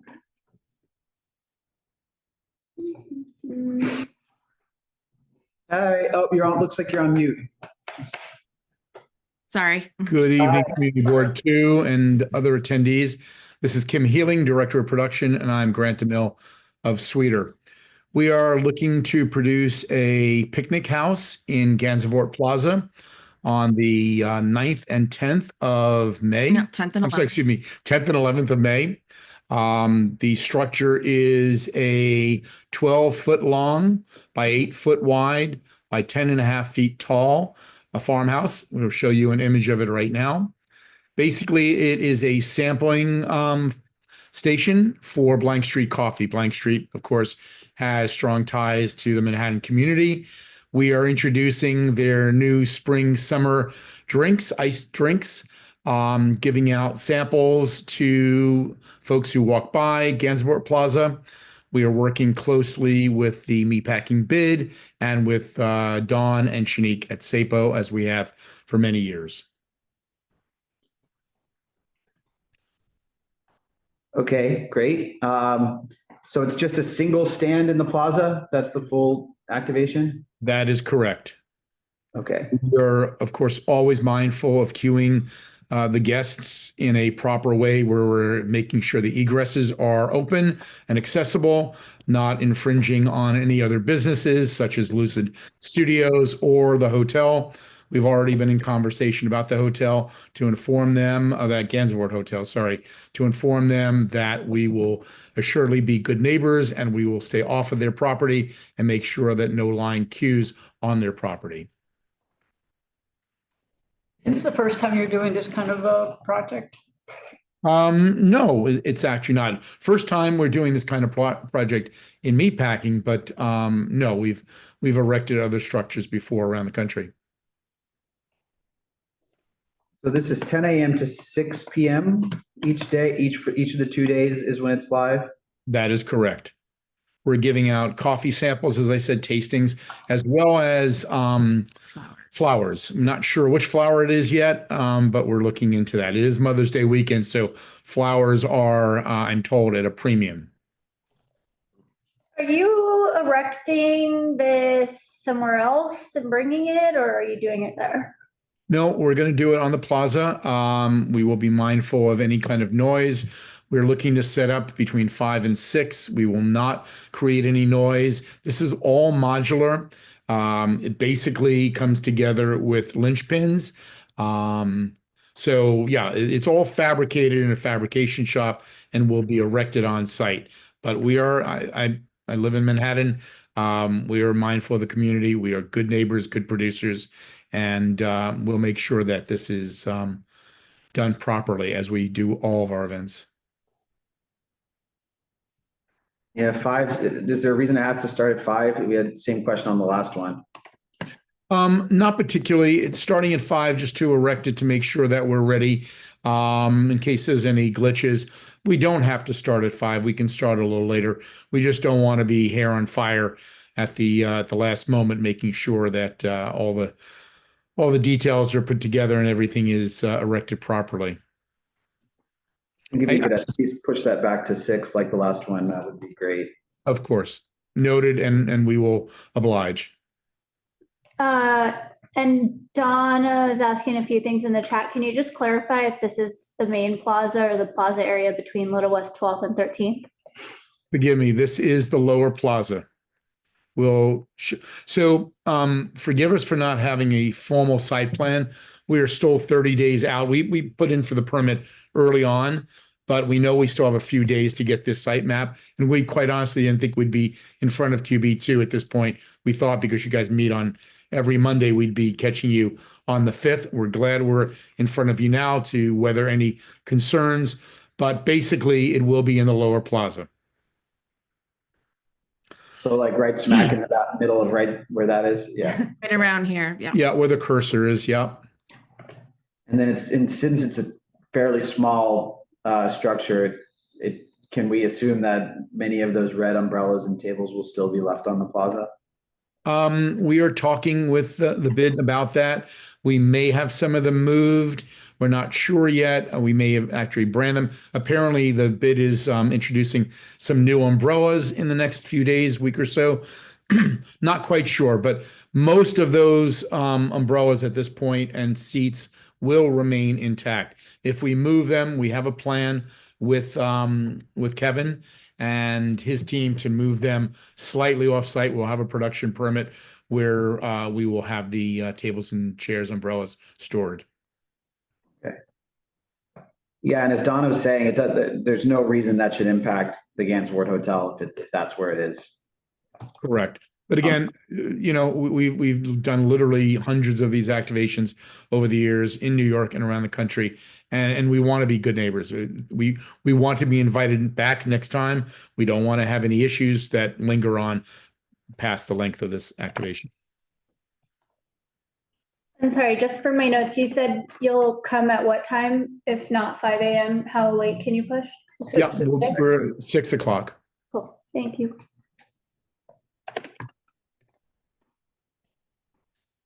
We also have a full Senate plan to make sure that the plaza remains intact in terms of refuge. We will have trash cans strategically placed around the stand.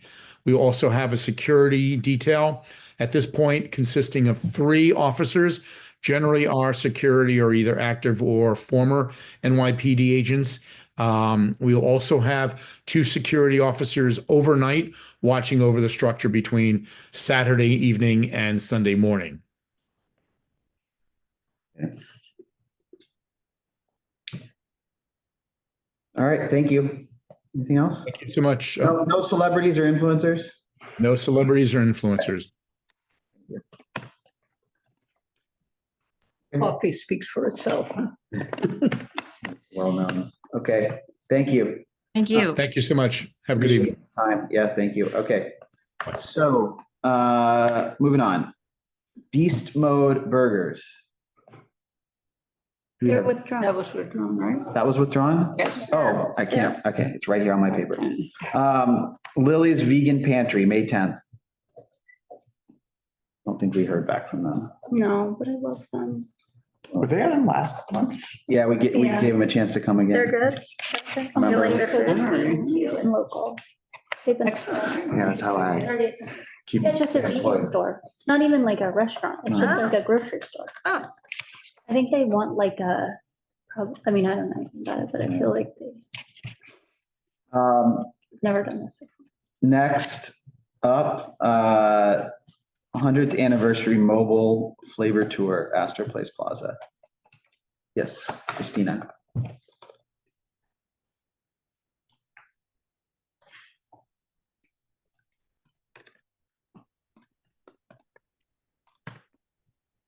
Hi there. Hi, how are you? Good. How are you guys doing today? Good. Thank you for the call and letting us present to you. My colleague Austin, also from Bar Car Events, will be joining as well. My name is Christina Martinez. I'm an event producer with Entire Productions. We are producing a mobile tour activation for our clients, and our first stop is going to be at Astor Place. I will go ahead and share my screen and just jump right into this.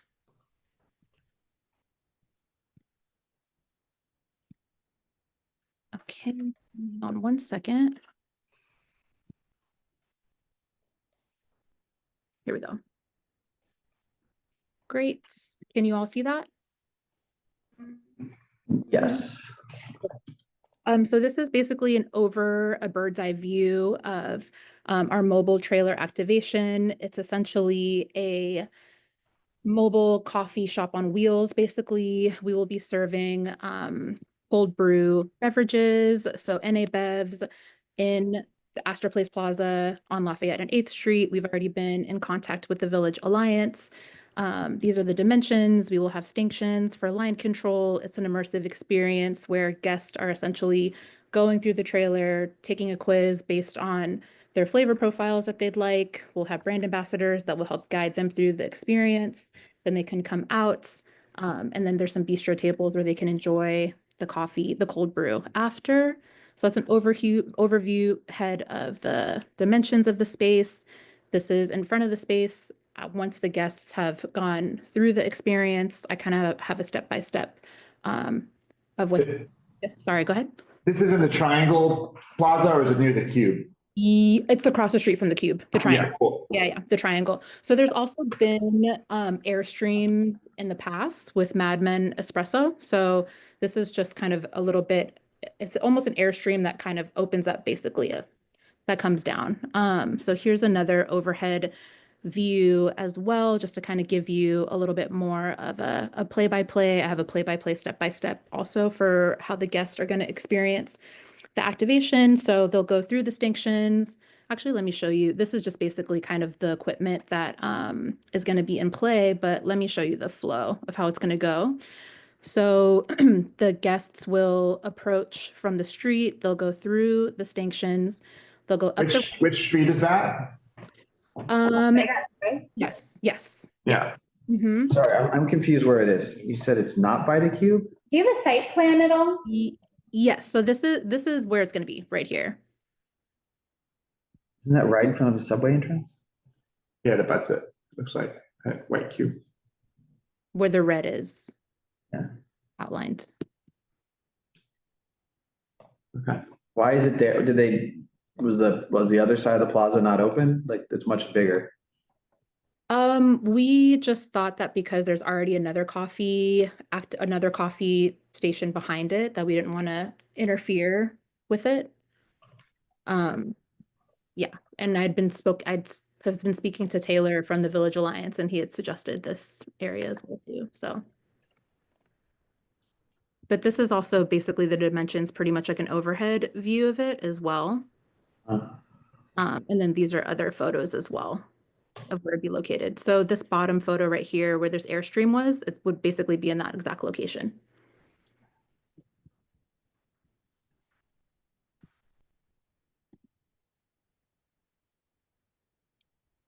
Thank you. Can you go back to the diagram of your carts and stuff? Yes. Yeah. The village. So yes, so the guests would enter and go up the ramp. They would take a quiz, basically based on their flavor profile. The barista and the brand ambassadors would help facilitate the experience.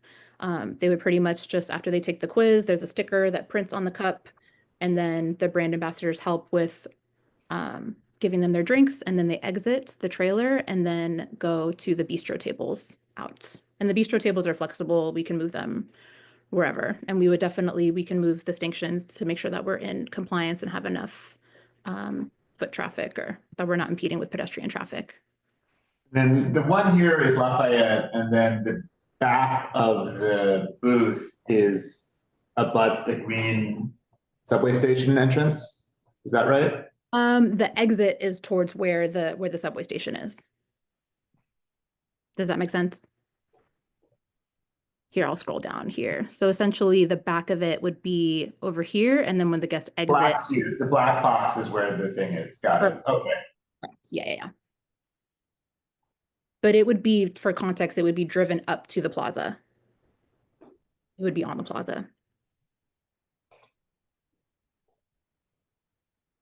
I mean, I think what the hesitation you're sensing is, it seems like your tables and the exit are where people exactly walk into the subway station, because that one opens in the back, right? Like exactly right where. Yeah, we can move the bistro tables anywhere. They're super light and flexible. We can shift them wherever we need to, so that we're not impeding on pedestrian traffic. They're super light and mobile.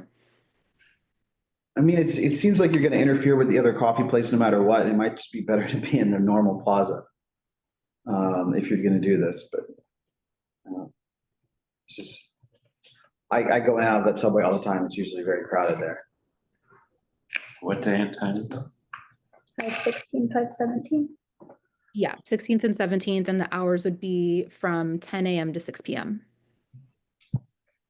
Friday, Saturday. Friday, Saturday, yeah. Friday, Saturday, correct. What is the brand?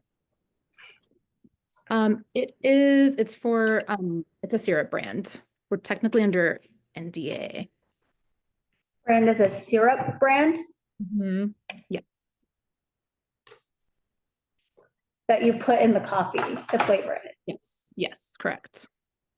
So basically you pump the syrup and then you top it off with cold brew and sparkling water. It's an Italian syrup brand.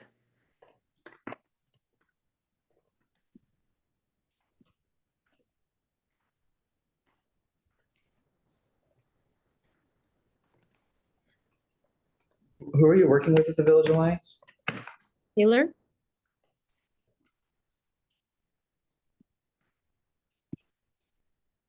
So are you leaving the cart out overnight?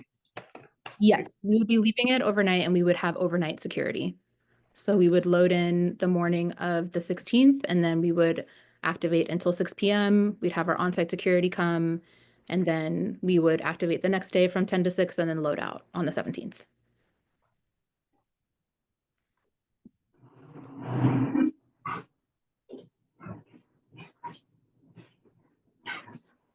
It seems like the kind of thing that we normally have on the bigger plaza, and it's pretty standard. Other than the location, I think so. It might be worth having another conversation with Taylor and just saying, do they think traffic flow might be an issue, pedestrian traffic? Like for me, like I don't see how it makes a difference. Either way, you're probably taking some business away from the other place, but. And like definitely keep that northeast corner completely clear, no anything on it, or else the entrance is gonna be huge, super scramble. Mm-hmm. Yeah. Okay, yeah, I'm happy to switch and to look at the other alternate plaza across the street where the Cube is, definitely, if that's you think. Yeah. And what did you say, there was amplified sound or no? No amplified sounds, no influencers. We're doing our special pop-up VIP event in San Francisco in the Bay up here, so no influencers. Will it be promoted on social? Yes, it will be. Just on the brand's own social channels? Mm-hmm. And they have a relationship also with the Wegmans across the street as well too. Okay. So is there a sale at Wegmans? Like, will there be anything at Wegmans that coincides with this? That's a great question. I need to connect with my client just to see in terms of what That the. explains why you want it there. Yeah, exactly, yeah. I mean, we still don't agree, but Wegmans is right across the street. Yeah, I see. Yeah, that makes a bit more sense.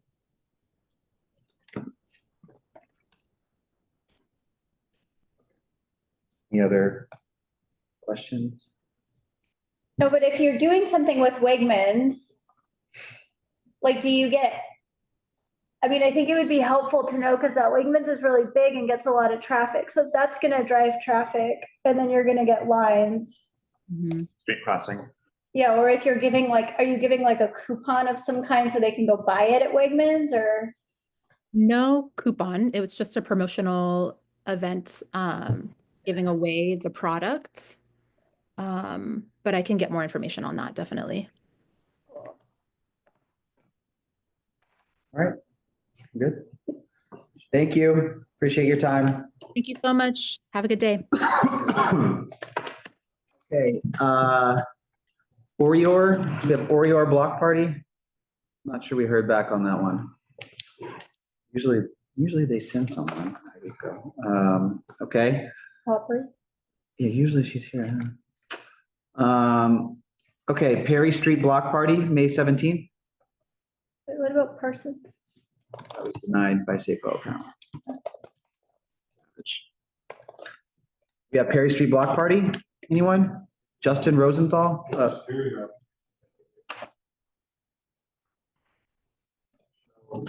Okay, perfect.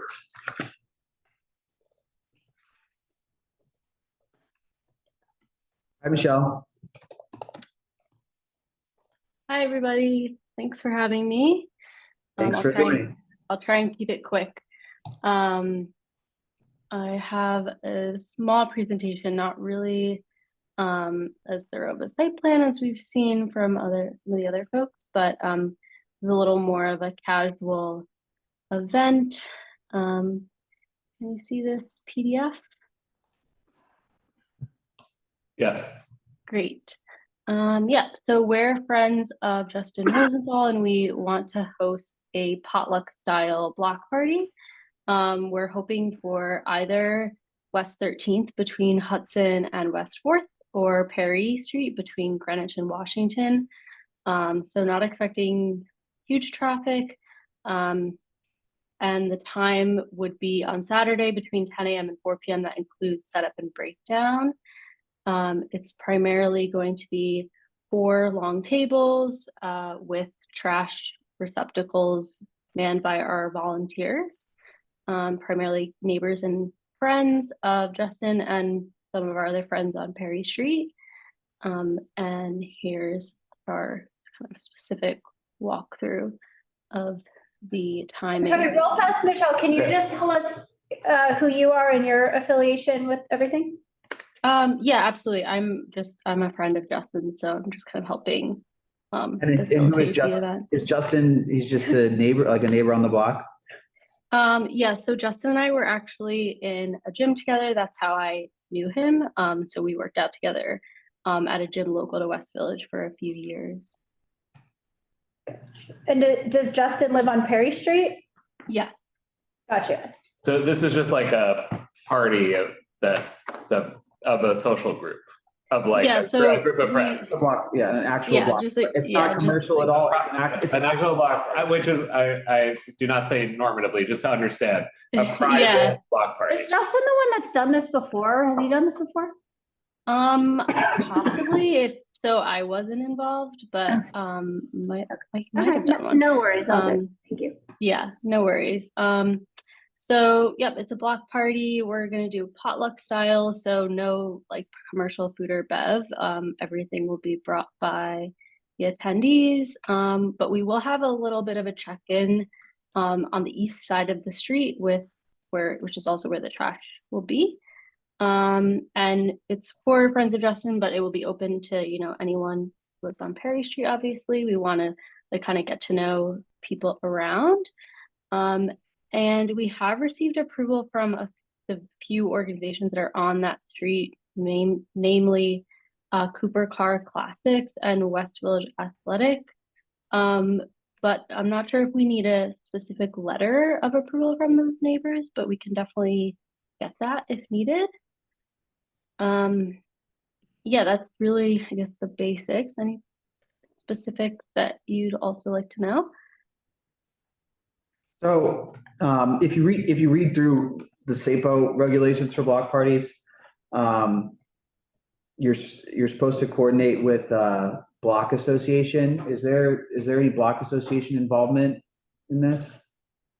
I'm not sure, but I can find out. What's the best way to get that answer to you? Yeah, I mean, I can put my email in. Okay. Because that, I believe, is one of the things that SAPO will look for. That's just Okay. put on there. And if you look on CB2's website, there's a list of block associations. I do see one for Perry Street listed. Maybe Mark, you can help as well. Sure. I'm sorry. I think this document might be what you're referring to. It's under district profile. No, well, yeah.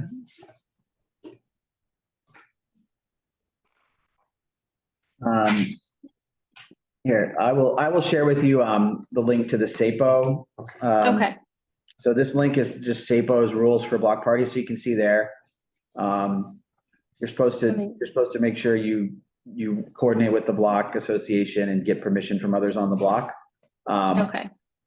If the applicant lives on Perry, you really couldn't do it for 13th, right? It needs to be the block that you live on.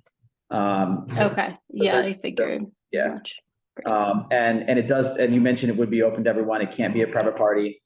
Yeah. You can't sell anything. And so, yeah, so I think we would want to see some coordination and level of support from, others on the block, which it sounds like you might already have, but documenting that. For sure. Okay. So have you spoken to others? How many people on the block have, sort of been informed to that? Of the plan? Like individuals or businesses? Yeah, individuals. Like I don't have an exact number, but anecdotally, maybe like a dozen or so. Okay. Yeah. Like, have you done outreach to individual buildings? How many individual buildings? Have you done any outreach to like the other individual buildings on the block? We haven't sent like flyers or anything, but we've made initial outreaches to like management. But that's a great suggestion. We can have like a flyer made up and sent around, kind of informing everybody and welcoming them. Yeah. Yeah. Do you see there, Mark Diller, who's our district manager, has put his email in there, and he can help put you in touch. Block association list. Great. Thank you, Mark. Yeah. Yeah. I mean, I think if you could would you mind pulling back up one more time that show that you had? I think generally we like to see, real block parties. I think in the past, the only concern is people doing them as sort of a personal party and not really meant for the block. So I think just what we'd want to see is broad outreach and support from, many people on the block. Okay. But if that's what this event ultimately is, I think generally we would like to overall see more of those. We don't see that many of those anymore. Yeah, absolutely. Yeah, I think that would be a really nice. Yeah. So I'm not sure you could really do the check-in members only access. I don't think that would work. So are you willing to take that? Sorry, part? I think that's like a ChatGPT input, I'll be honest, and kind of mocking this up, but yes, I think that'll just be like, we might have an RSVP or just something like that to get a gauge of how many people. And so we might, just kind of track that way. Okay. Can you tell us, I know you don't know now probably, but maybe just and like to build on Will's point of we want to make sure block parties are for the block primarily, like obviously if people have friends or whatever, fine, but can you roughly when you come back to us, can you tell us how many of the 150 people are block Live on the residents? block. Live on the block. Yeah. Live on the block versus invited guests. Yes. And I think we also, when you reach out to the block association or the other residents, I think it's prudent to make it clear that it's a block party and not a Friends of Justin party. And you also mentioned there were going to be 4 round tables. That doesn't seem to be a lot of tables for a whole block. Yeah, I think it will be more of like I don't know if it will have enough seating for everybody, but it'll be like, you know, mixing and mingling around like standing room. But I can look into securing some additional tables. And can you tell us why Justin's not here? He's just unavailable tonight, so I was helping out. You're a very good friend. Yeah.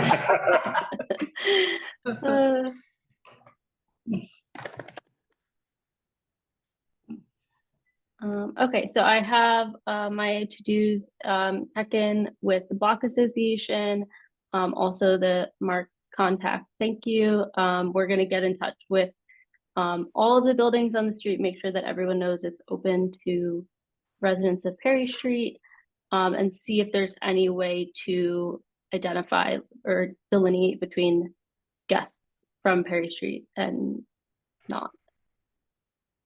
Is there any reason why you chose this particular date, or is it totally random? It was just like kind of with personal, like kind of key people we were hoping to be able to make it that made the most sense.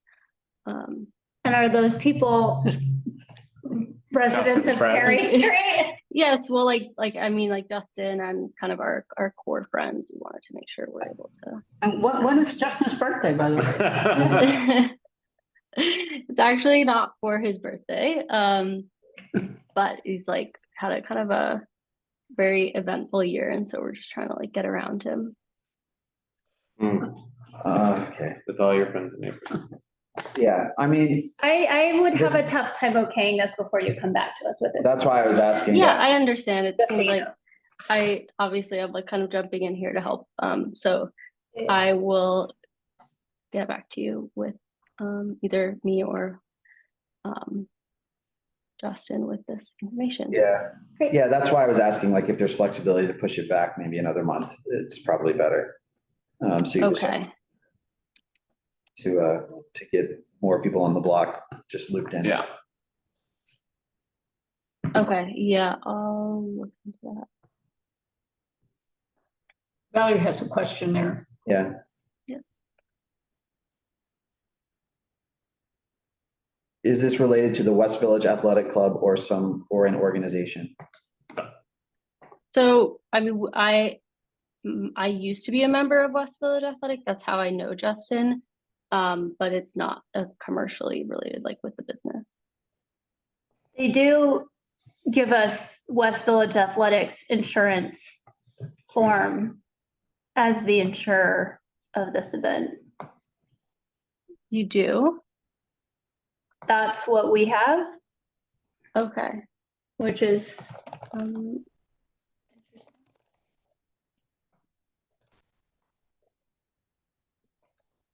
I'm not sure how that is. I'm sorry. I'm kind of jumping in to help here and not sure all the details. So that does sound like an affiliation, but I will find out. I think block parties is the only one that doesn't require insurance, actually, right? It's not the only event. I thought so. So I'm wondering why we have Yeah. this. Unless you have an inflatable ride or a petting zoo or other animals. Really? I don't think we have a plan for that, but. So if it's a normal block party, I believe that's the one kind of staple event that doesn't require insurance. Where do you see that? It's in our, they submitted it. Questionnaire? In like our, in the place where we save our questionnaires. Oh, yeah. Village Athletic has supplied a certificate of insurance. Yeah. It can't have any affiliation with any organization if it's this type of event. But it's weird that SAPO would be asking for insurance if there's just some. Is Valerie's asking is the West Village Athletic located on Perry between Greenwich and Washington? Yes, it's on Perry.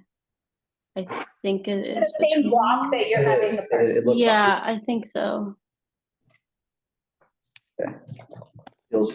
feels like a backdoor Black sponsorship. It says 131 Perry. That's Perry between. That's it. That's the block, right? Between Washington and Greenwich. Is Justin affiliated with them? I think he is still a member, like a paying member of the gym. I am not. He's not like an owner. No.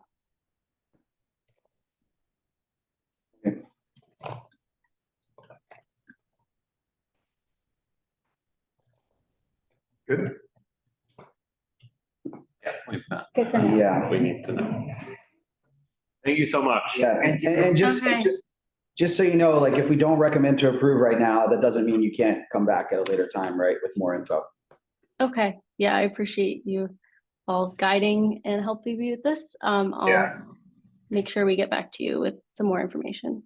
We know it's hard for like non-experts to navigate this. Yeah. To make sure you guys can have a successful event. And we know that, having to come from the community is hard here. So we want to help support you do this right for your community. Agreed.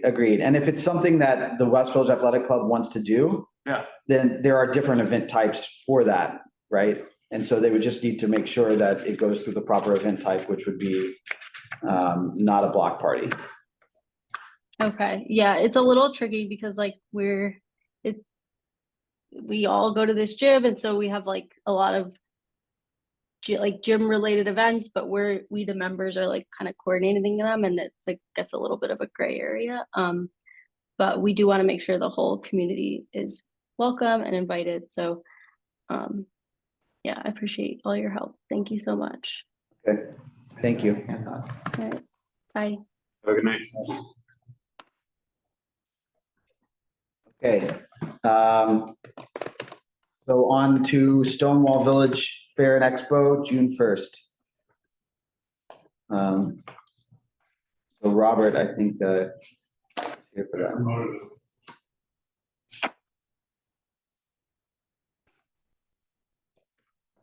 Robert, are you there? Okay.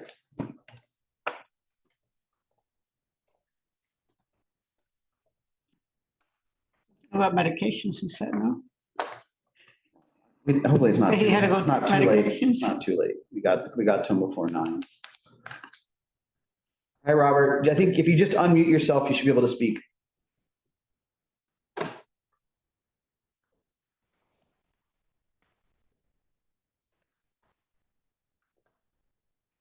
me ask him to unmute.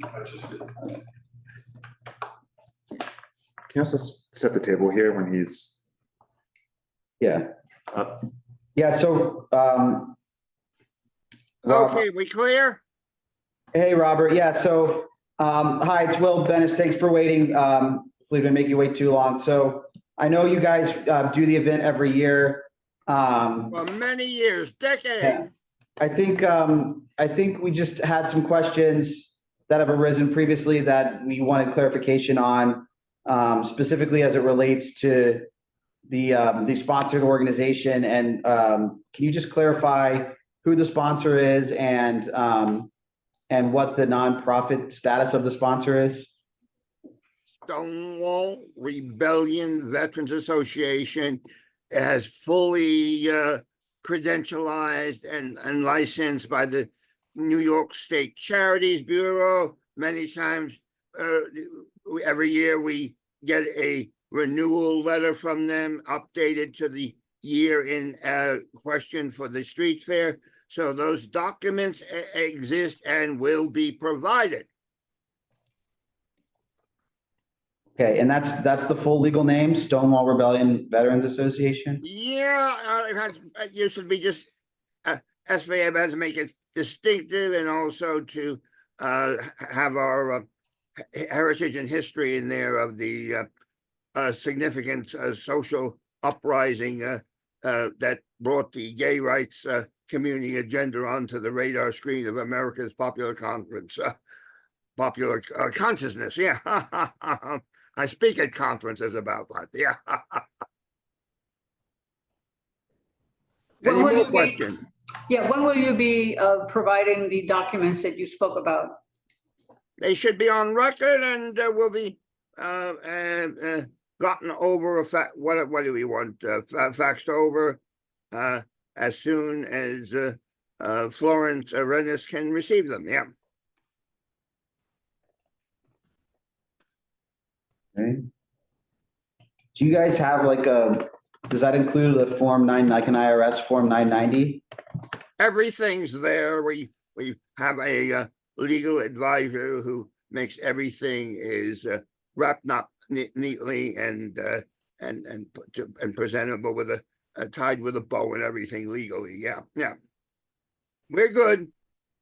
So you said you sent these to Florence? Should we check with her?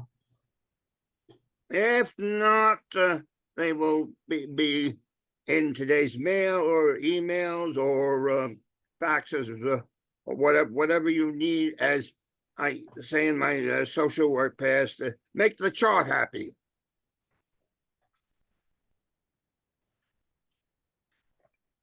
Okay. And why have you chosen Broadway to do this? We've been there for decades. It's a good location, central to everything, transportation and everything. How much money will you be raising from this event? We hope significant, but in past years it's been welcome for all parties involved. Where does the money go? It goes in the operating overhead of the Stonewall Rebellion Veterans Association and our ongoing mission for the education for our diverse communities out there. I like to say the arching rainbow community, and also as opposed to many years by the rainbow flag that we have all kind of diverse populations and on documentation from elected officials and social organizations, educational organizations that back us up, that our efforts are appreciated to educate, inform, and for the activism and advocacy our community needs. The COVID has only hopefully temporary, but doing the outreach, I go out there to find out who's of the old timers and new timers so that COVID hasn't caused. And that's my pitch line: the witness and wisdom of the respected elders of our community are needed, required for the challenges confronting us today.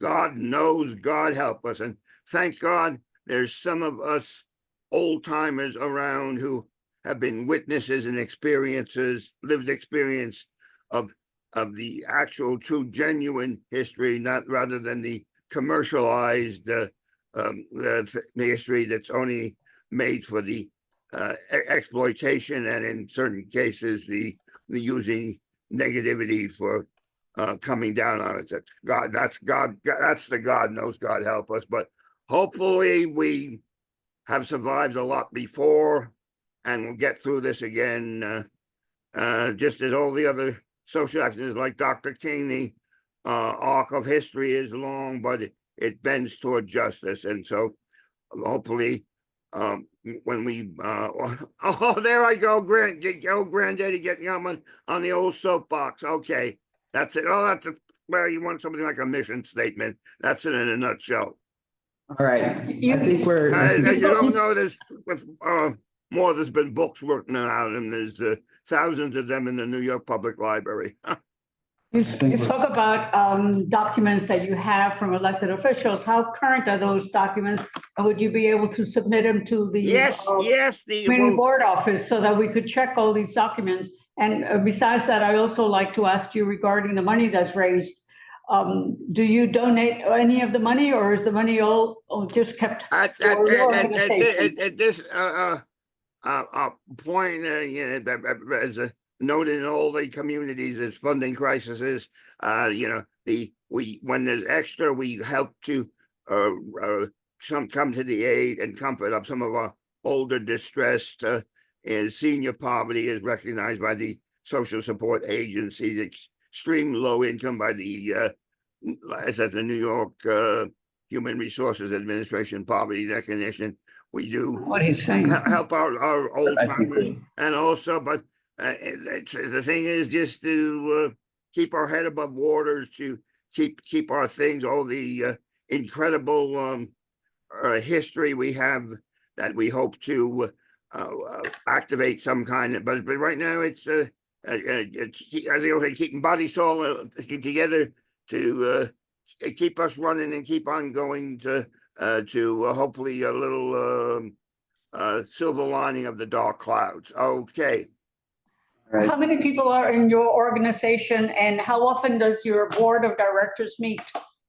Yes, we people of the actual events of the 5 unconsecutive nights, and there's 200 of all of it, but you know, some join the ancestors. But as a more expansive big tent or wide umbrella of inclusion, we include all the people who were contemporaries of that side that were not physically present in New York City, but were inspired by that and went on. And also for the younger generations, the generations after who still find inspiration and encouragement for advocacy and activism from the legacy of and history of our group.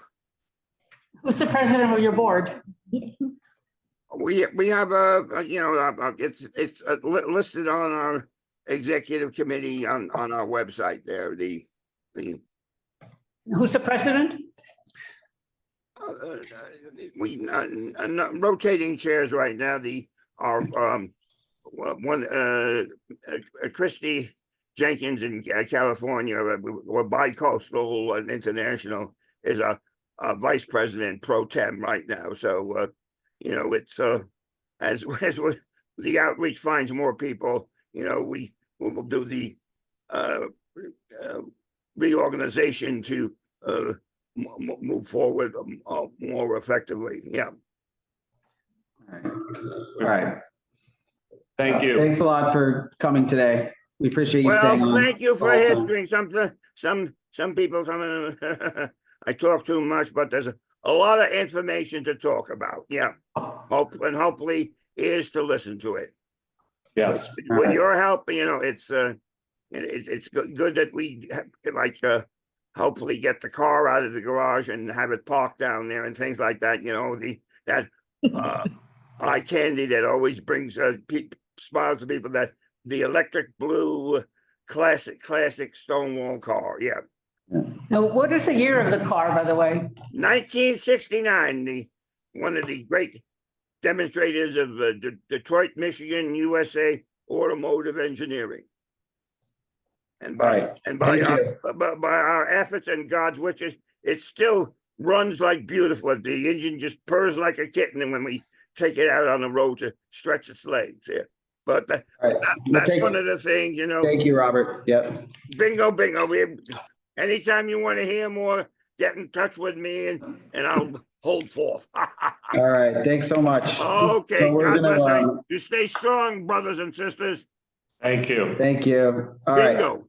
Have a good night. We're gonna go into our business session. So we're gonna go back through. Do you want to just see if there's so many no-shows, is there anyone else? I mean, the only people in the attendee list are, yeah. So, do you want to say something, Pete, before we go into business session? Go ahead. Yeah, I just want the first item, I don't believe anybody appeared. Correct.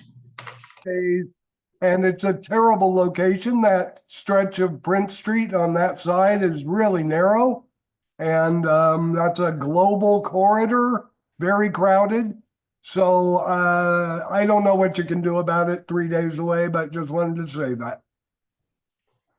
Yep. Yeah, let's note that, and maybe can we have Florence call SAPO?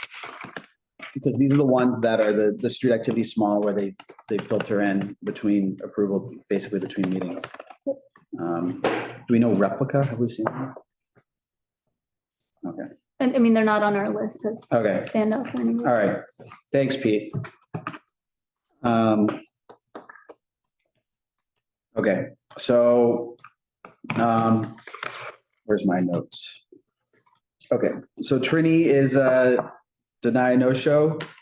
Yeah. In favor of the denial? Aye. Note about the bad location? Aye. Any opposed, abstain? Okay.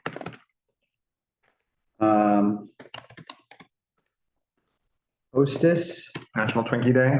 Yeah. National Twinkie Day. I love Twinkies. I mean, as far as food trucks go, it's fine, I think, and they said they will be on site. Yeah. Are we all okay with that? Yes. Any opposed, abstain, accused? Okay. Sunbum. That is the sunscreen? With the tacos. The tacos. Sorry, is that one where the line crosses the sidewalk, or is it? No, it was the one that we just talked about. Okay. Oh, this is 387 West. Yeah, this is the billboard and they talked to everyone. Okay. We okay with that one? Yeah. Yes. Okay, oppose, abstain, recuse. Okay. Intismicy, Mhm. Ice cream. I think that's fine. Any In issues front of their with own. that? In front of their own store, yep. Any issues with that? No. All in favor? Yes? No issues. Okay, all in favor, say aye. Aye. Any opposed, abstain, recuse? Okay. Netflix. I mean, I'm still not liking the proliferation of pop-ups. And I don't really know what this is gonna look like in this space. Because it seems like a new pop-up space. Well, they usually aren't on Broome proper, because there's actually not that many empty places to have a Yeah. pop-up. It's new. Gourmet Garage just closed, like Yeah. maybe in the last 6 months. It seems like they have their stuff together. It seemed like a very competent production team. Yeah, I mean, as far as any pop-up can go, it seems like they've done the best that they can to prep for it. I think we need to we should have at least someone go by this one and just see how it's going as it goes, so we know. When for is future it? how this 4/22, location is. 4/23. Tuesday, Wednesday, I think. If And what are the hours If it's again? a weekday, I probably can't go by, but I might be able to. What are the hours? 10 to 4 on the 22nd and 12 to 4 on the 23rd. Because I just want to get a sense of how it works in this location. My team goes to Sunrise like every day for lunch, so I can take some pictures. We can try to go. But I think as far as pop-ups go, they've done their planning, so I think we approve it. Yes. Netflix, they better do Yeah. it, right? Yeah, so we all okay? I have Yes. to recuse. That puts us up. Okay, I'll put this on my calendar. I'll try to go. okay. NBCU food truck. It's fine. Yeah. It's not gonna be a lot of people. Okay with Weird, That, but yeah. Yes. any deny, abstain, recuse? Okay. Perry Street Pizza's a no-show. All in favor of deny? Aye. Any abstain, oppose or recuse? St. Geordie, I think that's great. They can make it happen. Yeah. Such a. It's weird, they have no sponsors. I wonder who the sponsor is. Well, it sounded like it was like a Catalonian publisher or something Yeah. like that. So it's not like you can easily replace that for a book-themed Catalonian festival. So anyone, it's so specific, it would be so hard to get like Yeah. a sponsor.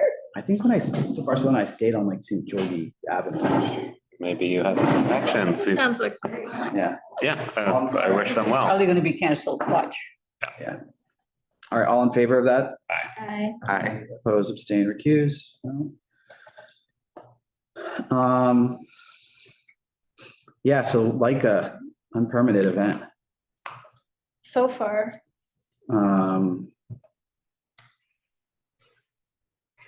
Yeah, I mean, if, this one's tricky, because I think if Gansevoort's doing an art installation, I think that's. If it was fine. so more pro-commercial.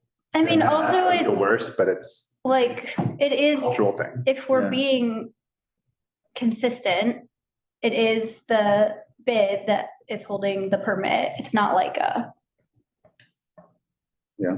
Whereas like when, it's the permitter people come, we're like, you hold it, your Yeah. job, right? So you can't punish the bid because of like, I'm saying, I think. That's where I'm come out, but But it's annoying that the I other think- one I got think- withdrawn because they just jammed it in this one. I think the bid will, make sure this is Yeah. under control, but I think we do need to figure out what happened on that, and I think we should still note it in the resolution. Yeah. And basically say like, this is not okay, and like, if they did in fact have an event, then they should come back and pay the fee that's required for such an event, right? Yep. I mean, I think we should mention that, unless anyone disagrees. Really quick, I'm just gonna follow up on that email. I already sent an email to Chris, who processes the stuff for our district, to see if maybe I messed up and I didn't find it, but I looked I was looking through. pretty thoroughly, you didn't find anything. But I'm also gonna ask him about the propane thing. Do we have anything else, just so I don't? Are you talking about 5.2? What? Just anything else we want to ask Sable right now? Yeah, just. Propane keep doing thing. it.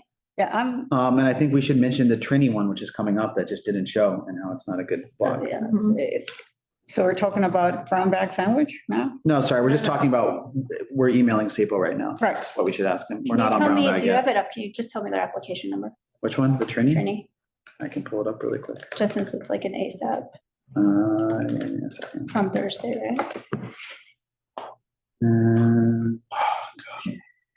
Trini, The 10th. 845034 is the event ID. 835. 845-845034. Thank you. The Leica event also, and I was just Instagram checking while people were complaining about it. Looks like it was either primarily hosted or like definitely pushed by like a car club or like Yeah, the like push club. Porsche. Donna and Valerie sent me a lot of other communication about it. So if we have more people to reach out to helpfully advise them on what they should do the next time they would like to have an event. Okay. So we're approving that with the note. Yes. Okay. Any opposed, abstain, recuse? Okay. Brown bag, I think we approve contingent on I don't know. allowing the propane grill, and I don't know about this. I mean, if it's not a propane grill, they can do an electric. well, no, but let's think about it. So that means that every restaurant that's located anywhere could just go outside and take over the sidewalk and do this. No, but they're paying the fee, right? I mean, Well, I prefer them than a random brand that's not even in the district. you can open the door. People can already do this. I mean, they've already had the ability to do this. Yeah. I mean, it's not free, right? You pay a fee to do it. They're just taking over the sidewalk, No, it's a curb, I mean, it's a curb lane. the curb lane. Yeah. I don't have an issue with it. We approve a lot more of people that aren't connected to the district at all. And Sapo already, I mean, Sapo's not gonna disapprove if it follows their regulation, right? So, And it's not disruptive. so is your objection that it's an extension of, if they do this once a year, it's an extension of their restaurant out into public space, or what's the? Absolutely. And the same thing, like we opened the door for the pig roast. Remember that one? Yeah, but that had a lot of other issues. That's way more impactful than this. There was also grilling outside, right? And That was a wood fire. and the neighbors were complaining about the smell. A wood Yeah. fire? I remember that. I mean, Yeah. This is a lot less impactful than that, right? I think, I don't have an issue if once a year someone wants to pay and use the space for a couple hours, personally. how much is this? So what does this come in under? This is what, street event? I'm sure it's small. So what was the fee for street event small? I have to look it up again. Don't forget, It's a street event medium. they're also charging $15 per sandwich. It's not like they're giving something away. If the whole community is going to be involved, only people are willing to pay $15 for the sandwich. They're almost certainly not going to make money on that day. You never know. What? Street event medium. That's what they're doing. $11,000. Wow. How much? They're 11,000. Yeah. It's a promote, They're doing it with influencers to make people aware of their restaurant so they get longer term stuff. What do you? I think let's vote on it. You can vote against it. Can I ask something? Should we indicate that we support this, but that it shouldn't turn into a routine thing? So that it becomes an extension of the way they do business or something, or? No, because like, And you're because giving them remember the idea, too. Sipo told us, like, I think the max any applicant can ever do in a year is twice. Oh, So it's never gonna become an extension of like a business. It's- All right. And I would argue it's a good thing to get Yeah, I think this is, more outdoor. this is a local business. It's local to the area. Okay. Yes. I'll go along with it. okay. Not happy, but I'll go along. All right. So all in favor? Aye. But again, we have to check on the propane, like that's. Yeah, I don't think, contingent on, I don't think that's legal. it's always contingent. But I mean, All street the other- festivals can cook outside. That's Sipo. Yeah, that's true. How do they use, what do they use? I mean, they grill everything. Yeah. Charcoal, gas, Right. wood, campfires. Or electric, I wonder, they use electric too, I think. Okay. All right. Anybody opposed, abstain, recuse? No? All right. Addicted, no show. All in favor of denial? Aye. Any opposed, abstain, recuse? Okay.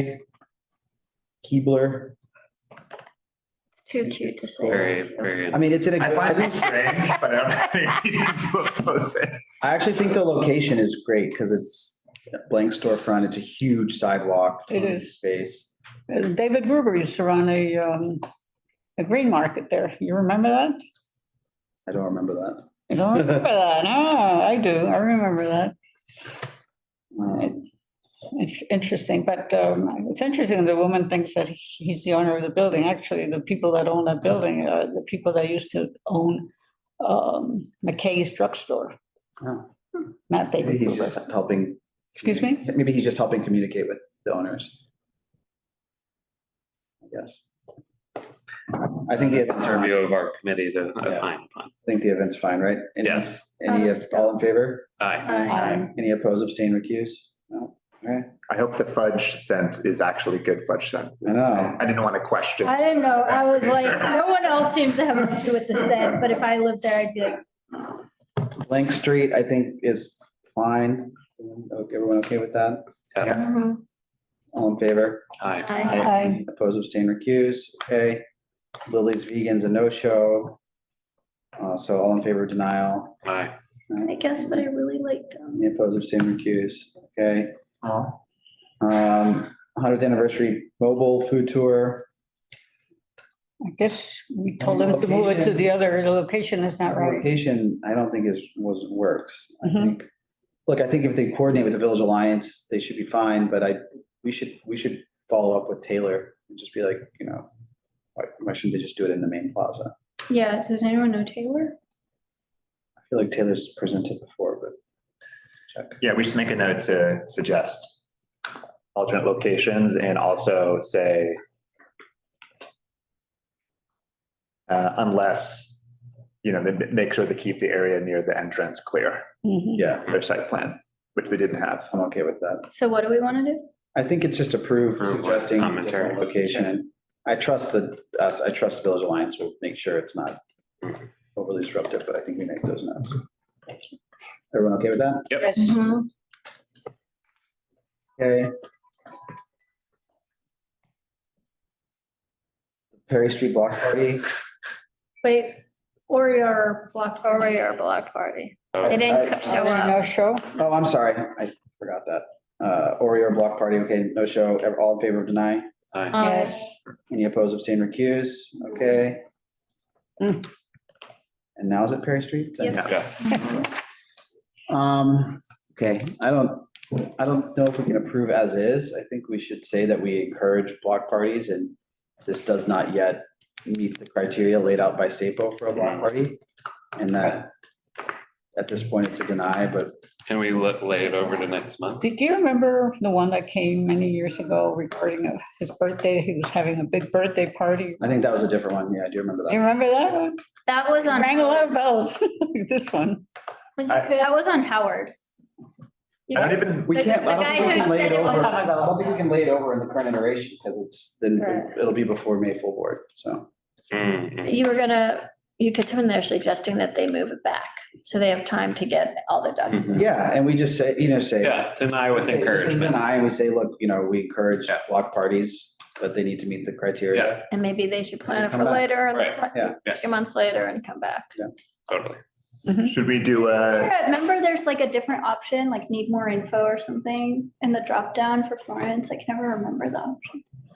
Yeah, it might be. I do think there is a scenario in which they can get their stuff together in time for this event. I am quite skeptical from the starting point. I don't even naturally hate people and their core group of friends wanting to use this as an excuse to have this block party, as long as they make good faith efforts to actually have that block party. Yeah. Which it sucks that the main guy wasn't there. I think that's really the thing most grating on me is this guy is shelved this off to his friend, and maybe he had a good reason that he couldn't make it tonight, but I would vote for denial, but I would vote for like deny unless, or like needs more info to see if they actually can't make it work. Well, I also just think I want to see actual proof that you're inviting the block, and that the block can bring friends just as you can bring friends. Like, this isn't the Justin show. Yeah, I think that's part of the. The association with the West Village Athletic Club seems to be quite strong, I think. So I would vote against this one as is. Right. So just to deny? I think a deny, but say we support the idea of block parties. We encourage them to try again, having followed all the rules, and also reframing this truly as a block party for all people, not as a social event for the friend group. I agree. Oh, darn it, saying Gourmet Garage closed like 2 years ago. I swear it was like 6 months ago. I do miss the chili. Yeah, so I think we can be conceptually encouraging, but specifically. Yeah. I would really like to hear from the guy organizing it personally. I thought the fact that it was a friend was actually a good sign, because it's actually more than just him. It is a community of people. But she was real cagey. I think she told us everything she knew. He had a good year, so we're celebrating him. I think it was that he had an eventful year. An eventful so we need to be year. It around wasn't- him. yeah, I think it it's he had a wasn't bad good. It was year. eventful. It's a bad year. And this is a pick me up for poor Justin. Right. But yeah, I think deny with the notes that they should try again. And deny? That's what I think. Yeah. All right. Any opposed, abstain? But we say that deny because it doesn't meet the requirements of a block party. Well, that's gonna be in there, yeah. It's like, it's And I clear. tell them that go ahead and apply and make sure that, you do the right thing. But I would like to see more real block Yeah, parties. I think it's okay to encourage them to try again, having rethinking it to actually meet all the requirements. Yeah. Also, it's nice. I think it's nice if they have a little like gym crew and they throw the party with the They get to gym know on the everyone else on the block. block, as long as it's open. I bet they do, like Valerie sent me their, Well, they should have had some senior citizens involved. They're- That would really make They them. should pair up with this. their, And they can't be using it to like advertise. they do like strength and hit. I wonder if they do it outside like Dog Pound does. We see them sometimes. I wonder if they do it on the block. Then it would be great to see the block. Yeah. And maybe the gym should just apply. Yeah, let's just do a street event, yeah. And forget about poor, what's his face? Or Justin. Justin. I mean, encourage him to come, have a cake for him. It's just, they just need to do a bit more, and they need to realize the requirements. Okay. Stonewall. Stonewall, I mean, so here's interesting. So as Ryder pointed out, you can find them in the New York State charity. You cannot find them. You can. You can. With Because they annual listed it filing. Once upon a time. You cannot find them on the IRS directory. Can we establish that our primary concern is that the nonprofit may not have existed? And so we want to deny this permit because we think it's not a legitimate nonprofit. Is that our I think that's the discussion? discussion, yeah. Okay. Because it has to be a nonprofit to do this type of event. But this is an objective thing to figure out. isn't it? They are They come up as a registered C3 in the New York State database on the Attorney General's What year? Does website. it say what year? With filings every year, including last year. Yes, they file the char 500. The thing is, they say they file an IRS form 990. Say what? On the chart, the 990 is the required annual statement for nonprofits.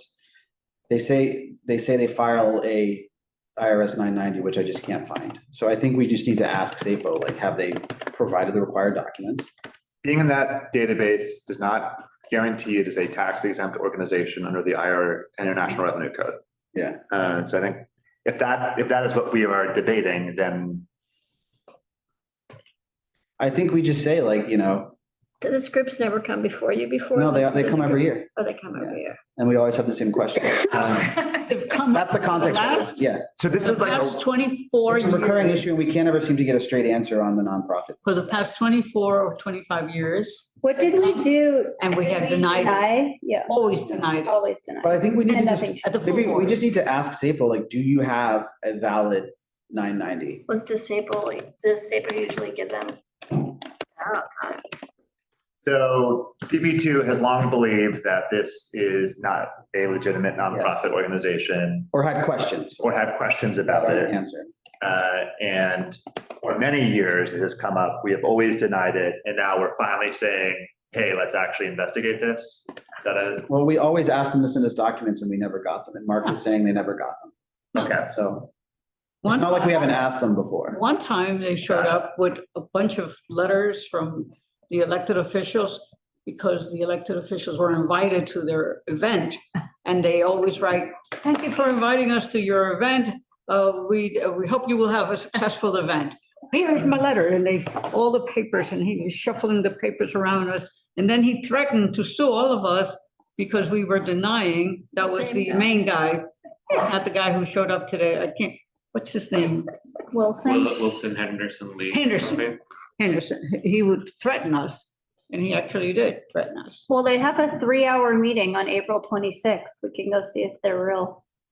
Well, they could be having a meeting, doesn't mean they have the right documentation. Yeah, I mean, on the char 500, they say that they are an organization with under $25,000 of revenue per year. Well, you could be a school nonprofit. Yeah. What was his answer to me when I asked him where the money goes? It's hard to get a straight answer. He said the money goes to operation and overhead. I mean, but like, that's true. Once upon a time, he said that the money went to pay for the rental space on the 13th Street, West 13th Street. What's the name of that place where the gay and lesbian organization that has. Oh, the center? Center. Once upon a time, he said that. I remember that, but that was many years ago. So I am voting against this one, as I did the last time. I think we should just say deny. We should say deny unless SAPO can confirm that they are a valid tax exempt organization with up-to-date Form 990 filings with the IRS. But they should be looking at that anyway, which is why I'm confused. You think they actually do? I don't know. Is there an EIN on the New York form? There is. Okay. What is it? So he said the car was 1959. 69. He said, somebody had said that the car was not, it was Oh, they do have an EIN. built after the rebellion happened. So who knows? Well, next time somebody sees the car, check the date on it. When I put in the EIN in the IRS tax exempt organization search, it doesn't return any results. Say it again? When I put the EIN in the IRS tax exempt organization search, it does not return any results. I wonder if they, why don't they have to put that in when they apply? Well, that's why I'm confused. Like, why does SAPO keep approving them if they don't have that? They seem to not have the required materials. And so therefore should be denied by SAPO. Right? But when sometimes you're very pushy, you get your way. And that's what's been happening, I think, over the years. In spite of the fact that Community Board 2 has consistently denied it. Does anybody know, was this in this year when we started renting it? This painting, or did it? All right, Are we going? stay on topic. Okay, so deny unless SAPO can confirm that they have received the required Yeah, and then materials, we should just namely the ask, and then we 990. should just ask. Sapo. Yeah, Documents. yeah. I'm fine with that. I hope maybe we can get a real answer this year and like put this uncertainty to that. People okay with that? Yes. Yes. All right, any opposed, abstain? Okay. Thank you. All right, FYI renewals? Good. Any issues?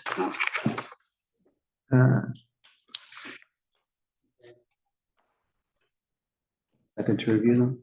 Should we have the electronic waste recycling people, not for this event, but for other reasons along the lines of garbage presentations that we have? To lean into our resilience. Yeah, why not, actually? That's a good idea. You know what I want to see? I want to see go out to and teach tenants their share of the situation, of their possibilities. Well, maybe that's something the SWAB can help with too. That guy that came with. SWAB. Are we in new business yet? Hold on, so all in favor of the FYI renewals? Yes, Any opposed? we voted. I have one more question on FYI renewals. Whitney Gala, I don't know that this is going to matter at all. They do have that big affordable housing project that land use is coming up with. I don't even know why this would matter, but I don't know. There's, maybe tension with the Whitney as an organization. And so maybe be prepared to discuss something at full board. I'm just freewheeling here, but No, I know what making you're a saying. connection. Yes, there might be something. Yeah, I mean, usually this is just just load in and load out for their gala. Totally. I think it's not like a big, It's not going to be in the street, man. yeah, it's curb lane only. But it's a good thing to put. Yeah, okay, no, good to know. Okay. Yes, you have new business? So for resilience, we've been reading a lot in the last few days about if federal cuts come, it's gonna affect mitigation efforts that the city has been planning to do. Like the HAT study? For flooding and things like that. And do we want to, I'm just putting it out there, I'm not asking for an answer today, but do we want to get people in to discuss if these cuts go through, what that would mean for our park, because it's like, what does that actually mean for Lower That's a good question. Manhattan or this part of Manhattan? We might want to do it with another, committee on Community Board 1 or something like that, but it sounds like read today, Google saying, we're gonna have. Well, it's a flooding. good question, because I mean, the HAT study to me is a prime example. Like, remember Trump tried to cancel it in his first term? Yeah, And then it got kind of brought back during the Biden term, and I haven't heard much on it since then. So right. that might be an interesting place. Does everyone know what I mean when I say HAT study? No. That's the U.S. Army Corps Harbors and Tributary Study. It's a big study that they did on the New York area after Sandy that is still ongoing. And that's the one that proposed this, the wall, just in the first edition of their proposal, the so-called wall on the west side. Well, the one on the east side is so horrible and ugly. Gives ammunition for. I toured it. Yeah, I toured it. Oh, you did tour it? I toured it a few years ago when they were building it with Janine. How was it? I mean, it's a big wall. It's a big wall, It's a big wall. and the last time I looked, I haven't walked there lately. It's really big in front of some of the lower income housing that blocks any way for them to get to the river and access the walkway. They would have to walk far out of their way. I'm not saying that was deliberate, but it is the end result. Yeah. But anyway, I was just wanted to put that out there now because we may want to get some updates if we're the resilience committee about what's Yeah. actually gonna happen. That's a good point. You might want to mention in the meeting, when you're going over this saying, we're keeping an eye on this and we're gonna ask for electeds, whoever's ready to come in and maybe do a joint meeting with Community Board 1 or whatever, whoever, I don't care, to just get an update, like what does Yeah. this mean and what do we need to look out for? That's a great idea. I'll help you. That's a good- It's a lot of Yeah. work to get on this. I'd be happy to chip in if we do it. Do we want to do anything with the link NYC kiosk? Well, I thought, It seemed like they kind of told us that it's not up they're for just comment. not allowing us to comment, Yeah. so I don't know. I mean, I think what was offered was a presentation from the They can come to the board, company. right? So I said I would defer to you. all right, let's think about it. I don't know if it's more landmarks for us or what. We've traditionally, Yeah, but it was wider ranging right back then, I think. Now it's like sort of, does it make sense on a landmark street? And that's really the only issue. All right, let's think do you about want me it. to put it as a go-to? Let's think about it. Can we also do like a 3-month check-in on composting at some point? 6 months, I don't know, sometime in a 6 bit. months, let's do 6 months, Yeah. because people are only really starting. My building started doing it. Yeah, everyone had to on April 1st. I mean, they had to do it before that. Yeah. I live in a big 350 apartment building. People are doing it, but Yeah. so many people aren't. I mean, I think they should give people little containers, like Rosita's What? container. They should be giving out like the little containers that you put in your freezer. The one that you have. I don't have freezer space. Yeah. Can I say something? We've talked a so window much sill. about everything. I have my compost like Fire out escape. on my counter. I guess it's like copper thing, never smells. I say I take it downstairs once a week. I don't know, our I have smells, to after 3 days, we No- can't, we have to do no it every other conversation. day. Yeah. I guess I'm also only one person. I don't eat at home that much. So there's not It's that much in it. I also don't eat meat, which maybe is a little bit different, but Yeah. anyways. All right. Yeah, fish, yeah, fish. Okay. forget 6 month Oh, check-in on yeah. composting. 2 scheduled. I think the whole thing is so wrong, because it falls on the property owners and their Are we adjourned? employees. Oh, we're not. I know. It's really, no, it's I- really I disgusting. thought we were done talking. No, I know. We don't need to. Look, Yeah. It's really disgusting that property owners will get fined for their tenants' inaction or actions. What the landowner or the property owner should be forced to do is to provide the containers, but not have their employees have to go through people's trash. It's just unhealthy. It's biohazard stuff that goes into, Yeah. And There's a it's- lot of issues with it, but it's really But- horrible. I think we need it overall, but we need to work out the kinks. I mean, I think I compost all the time. Yeah. Both my homes, I do that, Yeah. but Take away parking spaces. All right. it's not fair. All right. Nice garbage disposal. Can we, so wait, we should have them come back. Yeah. All right. There's a lot to cover and limited number of meetings, but yes, there's a lot of interesting stuff. I also really like the person from Department of Sanitation. Yeah, she's great. She was cool. Marissa? I wonder if we need like, I wonder if we should. Do you have want me like to email Chris about the stone wall in the same thread? Well, we should just ask, have they filed, what documents have they sent? yeah, you said- Bye. Bye. We end this meeting? No. Oh, we do have the mouse. Thanks, everybody. Bye.